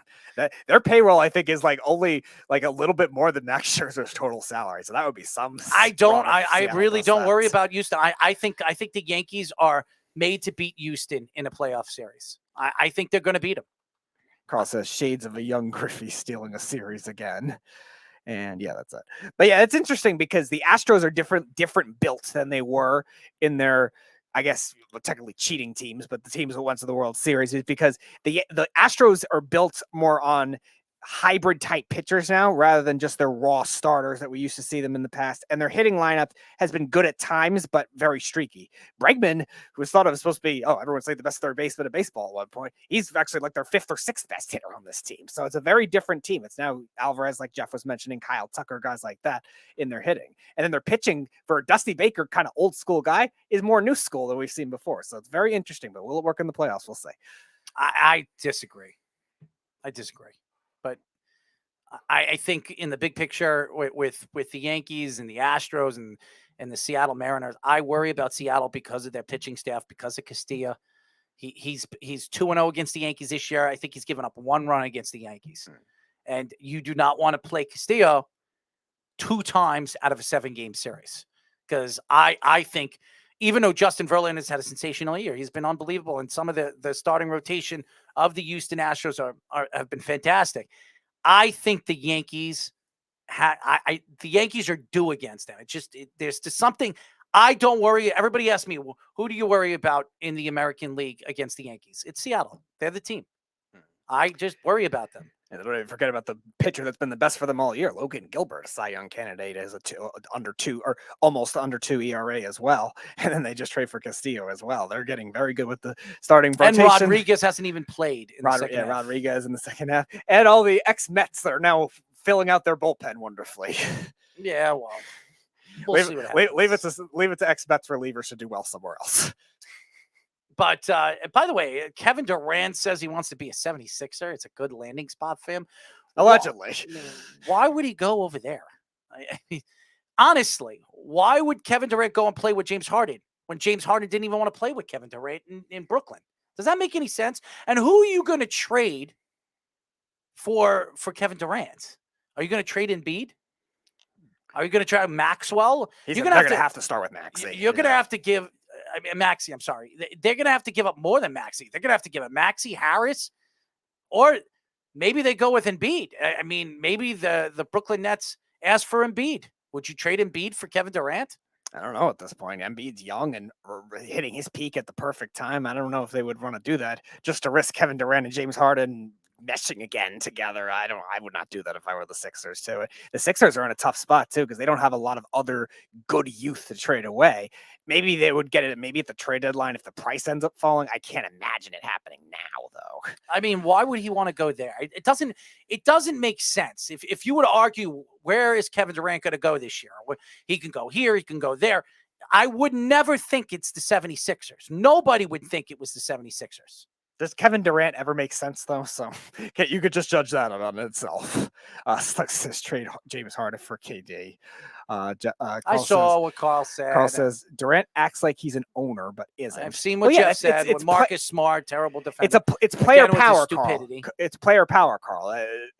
Kevin Durant is trying to lobby somewhere else at this point. He's trying to force his way out now with the Nets ownership. He talked with them this week. And again, there's going to be other stipulations. The teams he wanted to go to before that has the most young players. The Sixers have one. Tyrese Maxey, that's a nice young player. Tobias Harris would be thrown in there because of the money. And then you have to trust other picks because a lot of the other young players they have are either specialists or just shooters off the bench. I don't think they have enough. They don't. I don't see it. So why would he go over there to the 76ers? It doesn't make sense. And now he wants to be traded, and he's forcing his way out because he does not want to be coached by Steve Nash, and he doesn't want to be he doesn't want what's his name? Sean Marks. Sean Marks is the GM of the organization. So, and they're not going to kick out their coach and kick out their GM for Kevin Durant. So they're going to have to move on from Kevin Durant. But where are they going to trade him, and what are they going to get for Kevin Durant? Carl says KD seated a hot dog cart in Times Square. Times Square. Well, yeah, okay. That means he's staying with the Nets, Carl. Is that what we were trying to bring out? But yeah, No. we've even said He's not staying with the Nets. It's going to be not anymore. It's going to be very hard for that kind of thing to happen. But the Nets are not going to get the value that they're trying to get a couple of weeks ago either. The only team that makes sense right now with the players that they could trade away is Boston. That's it. Yeah, the Jaylen Brown. Brown, Marcus Smart. I mean, that would make sense. Well, yeah, because that's the only team that doesn't have the trade stipulation issues that the Suns and the Heat did. The only player that would have been involved in that would have been Robert Williams, but the Celtics have already said he's off limits to the Nets. So that's going to be out of there. Snook says KD has no filter. He just said whatever stupid things pops in his head. Well, yeah, we aren't saying Kevin Durant was great at decision making either. He says he wants to go to the Suns and the Heat. Then Steph Curry tries to recruit them back to the Warriors. He denies that. So I don't know. I don't know what he's thinking right now. I know what he's thinking. He's trying to force his way out. No matter what, he doesn't want to be on the Brooklyn Nets. He'll go and play for anybody as long as they're a playoff team. He'll go to Miami. He'll go to LA. He'll go anywhere. He'll go to the Clippers. He'll go anywhere as long as it's not the Brooklyn Nets because he does not want to be coached by Steve Nash. And this all stemmed up with Kyrie Irving. This is all Kyrie Irving. This has nothing to do with Kevin Durant. Kyrie Irving and Kevin Durant have it out for Steve Nash. I don't know what Steve Nash did. We don't know. And I haven't heard anything. Like, why does Kevin Durant hate Steve Nash so much? Yeah, Steve Nash was never criticized this much when he became the Nets head coach. Even when he was an assistant. It doesn't make sense. Even when he was assistant with Golden State, everybody loved him. He was somewhere else too. Dallas, I want to say. Somewhere else that he was always liked by players. So that doesn't make much sense. But it's Kyrie Irving, who's a coach killer. So who knows? Kyrie Irving couldn't handle Brad Stevens. Brad Stevens was one of the best coaches in the NBA at that time too. And one of the he's not somebody that is a hard ass type coach either. So Kyrie Irving got in trouble with that. Good luck. That's where I'm kind of twisting and turning about where KD is going to go, because if he doesn't go to Boston and he doesn't go to Miami and Phoenix can't trade DeAndre Ayton, where does he go? There is no other Golden State. I don't think Golden State's going to trade as much as what we've heard that the Brooklyn Nets are going to be demanding. So where does he go? And what the price is going to be now. Maybe the Nets are realizing, maybe the Sixers. Does he go to Dallas? I mean, Dallas is interesting. Maybe. They're like the Sixers with where Luka Doncic. Their young talent is kind of questionable to trade back, but maybe later in the process, it's definitely possible for that kind of thing. Because again, Luka Doncic, he hasn't had that kind of opportunity yet to say he's never had another superstar that good. That's what I'm saying. He just hasn't had that kind of leverage to say, I want to go play with this guy, or I want this guy to come to Dallas. Because Mark Cuban will pay him. He's as rich as outside of Steve Ballmer and I think one other owner. He's as rich. That's as it why I'm gets. interested to see where he goes, because there are a few teams that are playoff-driven teams that if they land a guy like KD, they could absolutely get over the hump. And Dallas is one of them. I mean, if you start to look at teams, the Clippers, I mean, they've got some pieces. They could trade Paul George. They could put him with Kawhi Leonard. That would be an interesting duo right there. Kawhi and KD. Yeah, the Clippers definitely have the resources to be able to do that. They trade Paul George, maybe Robert Covington, and a couple of the young players that emerged for them last year. I think they could definitely pull that off. And then it's just Memphis? a matter of, yeah. They got tons of young talent. They could do it if they wanted to in a heartbeat. But I don't know if they're going to trade that talent. I don't think they would either. I think they're going to wait for a free agent. They got money to spend. So, that's another thing. And that's the interesting thing when you look at the way KD is handling this. KD could do this, as the season progressively goes, and with the trade deadline coming around, I could see KD getting what he wants to go, going where he wants to go. Mm-hmm. The question is, why is he forcing himself right now out of Brooklyn when there is no leverage? There is none. He has no leverage. No team has, like Phoenix at the trade deadline could trade DeAndre Ayton. He'd go to Phoenix. Exactly. You wonder at this point too, is Kevin Durant so frustrated with the Nets that he's trying to pick out teams that he knows that will screw the Nets? Because we were just talking about the Sixers. Tyrese Maxey is really the only good young player that has a lot of upside that you could build on that Sixers team. And then there's these other dark horses that are getting thrown in.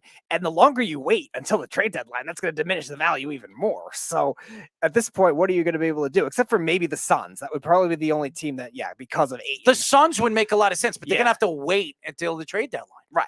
They have no choice but to wait, and that's going to hinder the value. And who says the Suns, if they're in the number one spot in the Western Conference, is going to mess with what's working again? If Mikal Bridges takes that step, if one of the other shooters off the bench takes that step, do you want to trade those guys and mess with the chemistry? I don't know. It's going to be tough. Like we were saying when we had Kevin Ray on Tuesday, you don't want to try to mess with that. And he was saying it very adamantly, chemistry matters. And somebody like Kevin Durant, he's been bumped all over the place. And now the Browns are actually interested again in Jimmy G, which is very interesting. Mm-hmm. It's very interesting because Deshaun Watson, we don't know how the NFL or what the NFL is going to try to do. They're trying to fight this 6-game suspension. I don't think they win. I don't. I think Deshaun Watson wins this whole thing. He's going to get 6 games. He's not going to pay $8 or $10 million to the NFL. He's not going to do that. I think but if it does get pushed off to 8 or 10 games, Jimmy G is definitely a guy that the Browns should look at. I think Jimmy G, first of all, knows the offense. He knows the offense. He knows how to play that offense, that style, that West Coast offense. 2 tight end sets, too. Very common. And here's another thing. Kareem Hunt wants out of the Browns. What do they do with Kareem Hunt? That's another question. Yeah, there's not a lot of landing spots right now for running backs. It's going to be very hard to do that because he wants to get paid like a starter too, because he got an extension from the Browns, but that's going to not be as much as what he could get from another team. Kareem Hunt's been pretty efficient when he has played, but he was hurt. He missed half the season last year, so it's tough to tell with that. I mean, do they include him in a trade with the 49ers? I don't know. Do they trade him somewhere else to make it work? That might be more of an in-season trade more than anything else because running backs get hurt all the time. Yeah. But as far as Jimmy G, that's probably the move for them to make. Now, there was also a story that Deshaun Watson said that he would settle on an 8-game suspension and $5 million fine. Maybe that's what it'll come to. Why would he do that? That's what a story they've agreed to 6 games. Why would he take the 8 games? Maybe he's expecting a pending change and alteration with this new appeal. Is what they're expecting because Deshaun Watson, what the NFL is wanting him to be fined $10 million. I guess he's fine with 5 and whatever else the other settlement money is going to end up being because there's going to be probably more settlements as more information comes out too with these cases. So I think that's what maybe Deshaun Watson is anticipating more than anything else, rather than what actually already happened with the 6 games. I think this is a terrible move. If I was Deshaun Watson, I would stay. I would sit on the 6 games. There is no way they're going to be able to push those games. They would have to go all the way. There's no way they're going to have to go to court for this. Right. There is no way he's going to fight this to the end. That's a lot of money that he's going to lose off the table if it goes to 12 games. You're talking about how much does he make a year? 38 million? Yeah, it will be starting next year. This year it's small. I think it's only 12 million this year. All right, so he's going to lose a lot of that. So, I mean, 8 games. Yeah, it's a little less than $1 million. What's he going to make? Game. What's he going to make? $4 million this year? Yeah, that would be it would be less than $1 million per game. It would probably be about, if he's 12 games, so that's 5 games. Yeah, it would probably be about that. So yeah, and then what it would be if it extends into next year. Deshaun Watson would have to feel like he'd get it over with now, because that's next year, and then the next 4 after that is when all the big money comes in. It's all guaranteed. So that's if he could get it done at least just for this year, no matter how long he's suspended, that's a big win for Deshaun Watson financially speaking. It's crazy. And then what's this Josh Jacobs and Damian Harris thing? There's a lot of 3 running backs. Kareem Hunt, who we mentioned, Josh Jacobs, and Damian Harris. Josh Jacobs and Damian Harris are looking. Those teams are looking to move them right now because they have to pay him. The Raiders, it's not. The Raiders are trying to move Josh Jacobs because they got to pay him, and they don't want to give him to right now. They just drafted a kid, Zamir White. They already overpaid for Kenyon Drake, so there's a lot of money that's going down. And Josh Jacobs wants to be paid as a top 5 running back, allegedly. So Josh McDaniels now there maybe doesn't want to give him that kind of money. And then the Patriots, we always know they like to trade players earlier than they usually do. So those are 2 rumors that I've been reading about those 2 guys. So you think Josh Jacobs would be traded for Damian Harris? No, not flip. No, both guys would be traded, just other teams, not for each other. First of all, Josh Jacobs is better than both those running backs. He's the best running back out of the bunch. And the question is, when you look at all 3 of these quarterbacks, I like Damian Harris. I like him on the Patriots. I do not see the Patriots moving Damian Harris. Now, what is Damian Harris asking for? Is he looking for a max contract? He's looking for a good salary, but we always know this with the Patriots. They always like to trade players earlier than expected a lot of the time. So I don't expect still early. He's still under his contract. He's entering his 4th year in the league. Now he would be a he's free agent. 2nd round draft pick. Yes, right? I think he's a 3rd round pick. So he'd be a free agent after this year. Yes. Right. Now Jacobs is a 1st round pick, so he has the 5th year option available to him, but he wants to be paid closer to a top 5 running back. Harris is not going to get that kind of money just because he hasn't played enough in order to do that. Kareem Hunt wouldn't either. I know Kareem Hunt wouldn't either because of all the stuff that's happened to him in the past too. And Nobody's going to pay him. He missed half that the kind of season money. last year too. Yeah, I don't think he'll get that kind of money because he has to kind of. Where would he go? And by the way, nobody's going to trade away big pieces for running backs. Yeah, that's what's tricky about this market right now is you have a case where there's so many young running backs that have come in now, and there's also a lot of platoons that you're going to be taking on a lot in order to get that kind of money. The only team I would think that maybe would make sense might be the Chiefs, but I don't think they have the salary cap to make that kind of thing work right now. And beyond that, everyone else is pretty set either with a running back or a if platoon. Josh Jacobs actually stays healthy this year, he's going to be really fun to watch. I think he's one of the more explosive running backs in the league. But the problem is last year he couldn't stay healthy, and even when he came into the league, how long has he been in the league? 3 years. This is his 4th year. This is his 4th year. His rookie year, he had a sensational year. His last 2 years, he can't stay healthy. His problem is also consistency too. Like he'll do well in bunches and then disappear a lot of the times too. But it also has to do with the offensive line being with the Raiders really falling apart too. His rookie year, their offensive line was very good, and it's been regressing since then. And we know how their drafts have gone, and they haven't been able to replenish it. But yeah, 1157 touchdowns his rookie year, and then 2nd year 1,065 and 12 touchdowns. And he wasn't even 100% healthy that year. He played through a lot of injuries that year, and like a bad offensive line that whole thing. And really, the Raiders didn't have a lot of good skill players around him either, outside of Darren Waller. He's a game changer. Out of all 3 of these running backs, Josh Jacobs could be a game changer. You put him on an offense and you're running the ball, I would say about 45-50% of the time. He's going to get you 12 touchdowns. He's going to get you 1,300 yards if he stays healthy. He's explosive, and he's a guy that a lot of teams, if you're a run first team, we talk about the Titans. Now, obviously, they're going to have to pay Derrick Henry after next year. Well, right? they paid him. Did already. They paid him last offseason. Last year. Yeah. So okay. He's making, I think, the 3rd highest running back salary in the league right now. So Christian McCaffrey also got paid. Yeah, he's 1st right now, and then Zeke's 2nd, I think. And Saquon Barkley has to get paid at the end of the year. Saquon does, yep. They got to make a decision on that. They're going to have to make a decision on him. Eagles are interesting, though, because Miles Sanders, I think, is a free agent at the end of this year, and he really hasn't proven enough to get worth that money either, what he's going to want. Well, how many teams would pay a running back right now? If you look at the teams right now in the NFL, We know, first of all, we know Baltimore will not pay a running back. Yeah, they have enough running backs and they develop them well. Yes, and they as soon as they become available, they let them go. So let's go through all the teams that could be looking for a running back. The Bills are looking for a running back. The Bills are definitely a team that could use one of these 3 running backs. The Dolphins, they pay Chase Edmonds and Raheem Mostert. Edmonds, I think, was a good pickup. Yes. The Patriots don't. The Jets don't. The Ravens, they're not. The Bengals, they're not. They have Mixon. Yeah. The Steelers, no. Najee Harris, they have Najee Harris unless they want to pay somebody else. No, they're not going to give him another. The Texans, they could, but they're not. They're not in position right now. The Colts got Taylor. Yeah. The Jags, they've got 2. They got, what's his name? ETN coming back. The Titans, they have Derrick Henry. Obviously, the Raiders have Josh Jacobs. The Broncos, Chiefs I mentioned, that would probably the Broncos be the have Williams and Melvin Gordon still. Yes. So the Chiefs are probably the only one. Interesting. In the West, Very interesting. I don't think the Raiders will trade Josh Jacobs to the Chiefs. So no, that's out of it. Maybe Damian Harris. Maybe but for the Chiefs, I can see. The Chargers don't need a running back either. They have Eckler. The Giants, they could be needing a running back if they decide to part ways with Saquon. Yep. The Cowboys, they have Zeke and Tony Pollard. I mean, the Eagles have like a 3-headed monster. Right. But Miles Sanders being a free agent at the end of the year, I wouldn't rule it out with them because they do like to make unexpected trades, though. Howie Roseman is sneaky aggressive in that way. The Commanders have 2 running backs. They have, Antonio Gibson, and they just drafted Brian Robinson. Right. I remember you liked that Alabama big time. The Bears, they have David Montgomery, who's also a free agent at the end of the David year, Montgomery too. A lot. Yeah, he's talented, but again, he might want a lot of money, and Chicago might not be ready for that kind of thing.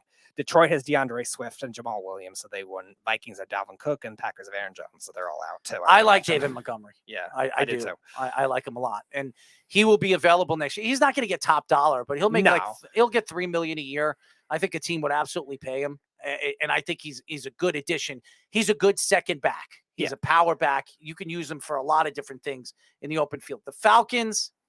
Maybe if they get good, but they have other positions to fill. Yeah, because now Cordero Patterson is their guy, and then they also drafted a kid Algier, who was Zach Wilson's teammate at BYU, who was a pretty good rookie running back allegedly, but we have to see how he plays. Panthers, McCaffrey, he could be gone. McCaffrey, You know, they could part ways with McCaffrey after this year if he can't stay healthy. It's possible. The Saints. It depends on Kamara's off-field issue this offseason. Did they sign him? They already signed him, yes. But again, he could get suspended. Now the Buccaneers could. Buccaneers, you never. They could use a running back because they lost Fournette, didn't they? No, he's still there. But did he sign? He's overweight, so I don't know. But did he sign? He signed there. I know he was looking. I forget who he was looking at. Was it the Patriots? Yes, it was the Patriots. Was it the Patriots? Yeah, I think it was. It was the Patriots, but again, he came in overweight, so how well he plays is another question. They drafted a kid, Rashad White, but he's more of a scat back type. But then they lost all their other veterans from last year, so it's definitely possible. The Lions could use a running back. They have DeAndre Swift and Jamal Williams. Yeah, but Swift, I don't. I think they drop either. I think they would drop Williams. He's a good pass catching back. I don't know if they would necessarily do that for one of those running backs. Yeah, because I think they have other positions they got to go after too. The Lions, the Packers don't need a running back. Packers don't. No, they have Dillon and Jones. Yeah. They're not going to do that. I think the Lions though have other things to go after because they need receiver, they need defense. They have better areas to spend their money in. Now the Cardinals did lose a running back in Evans. Yep. So they could bring, but they also have James Conner. But he's not a pass catching type guy, so I could see a Damian Harris fit there if that's the case.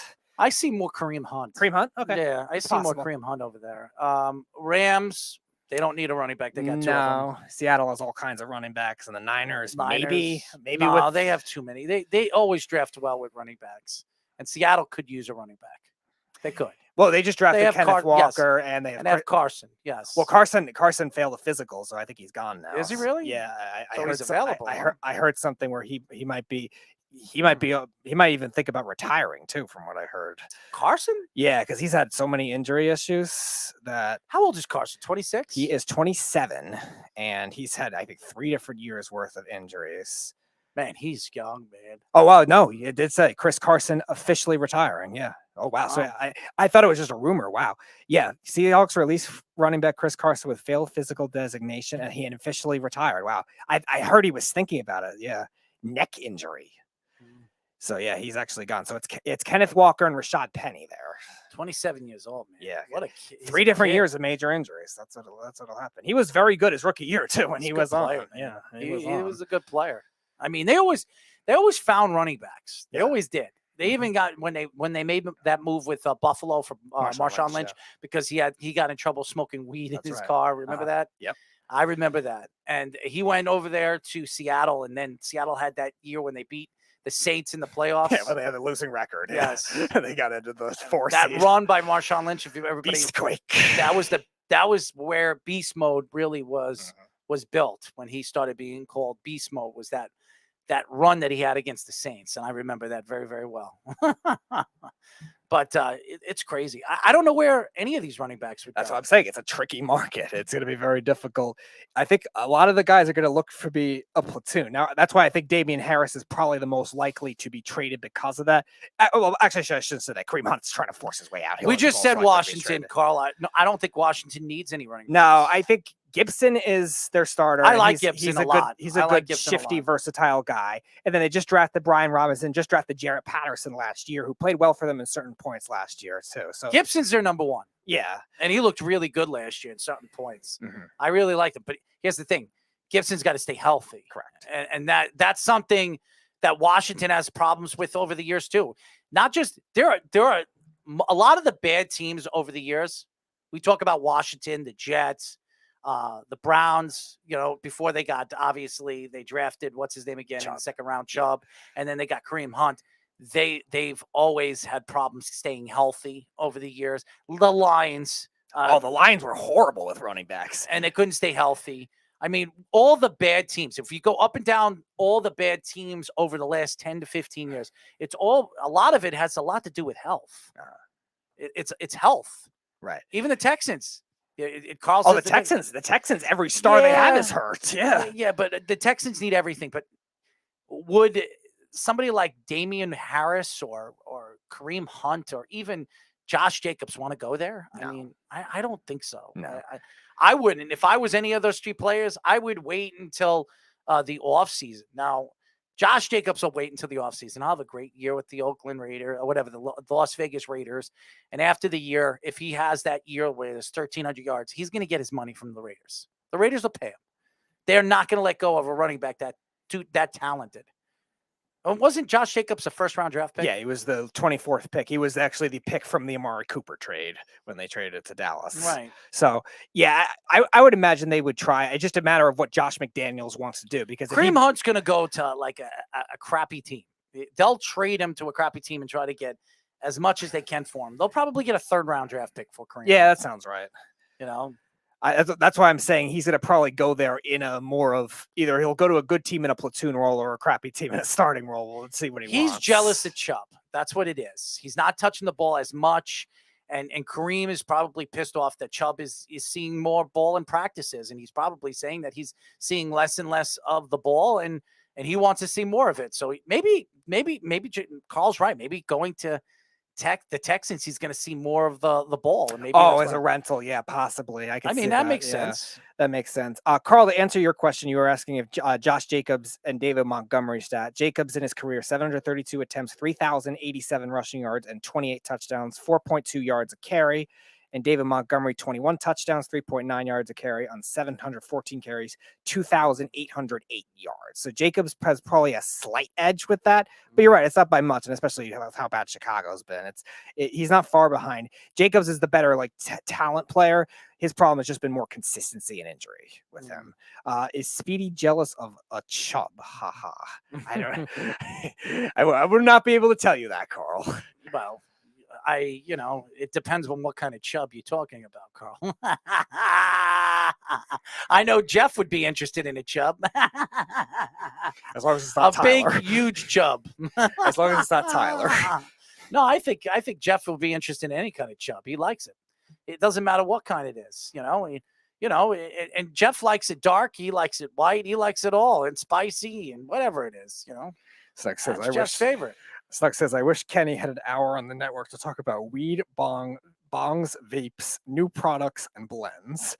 Everyone should smoke the sticky icky in their car. Carl says, not out of the question. They gave airtime to that quack betting on from Vegas. You should know what a chub is, Jeff. I mean, you like to play with it every single night. Carl says Tyler definitely has a small chub. And Earl pats attention to beef chubs.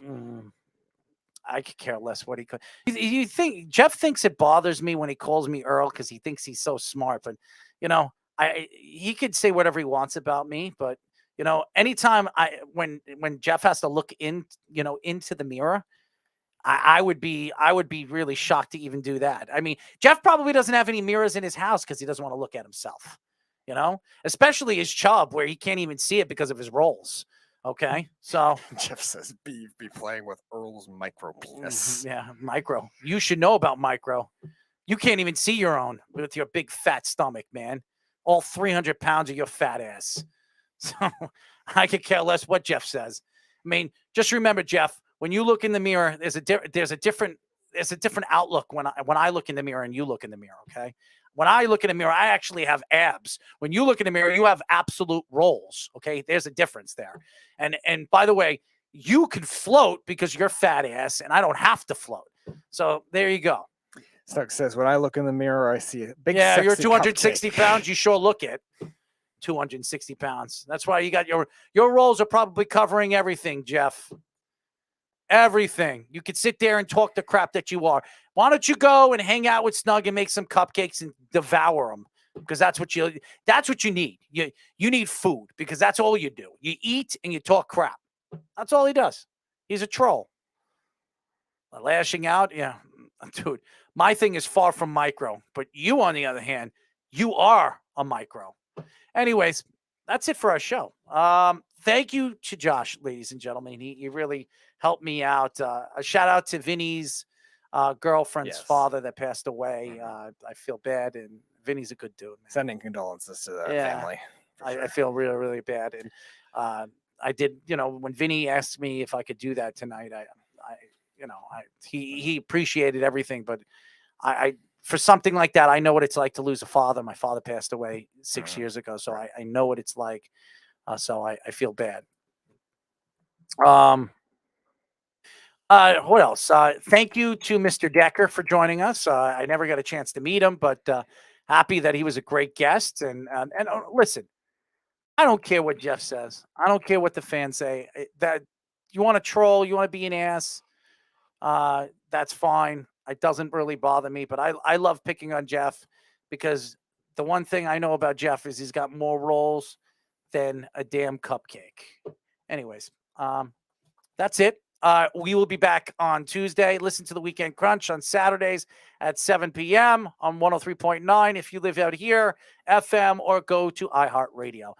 Thank you to the fans that listen to us and absolutely give us all the craziness on social media. Thank you very much.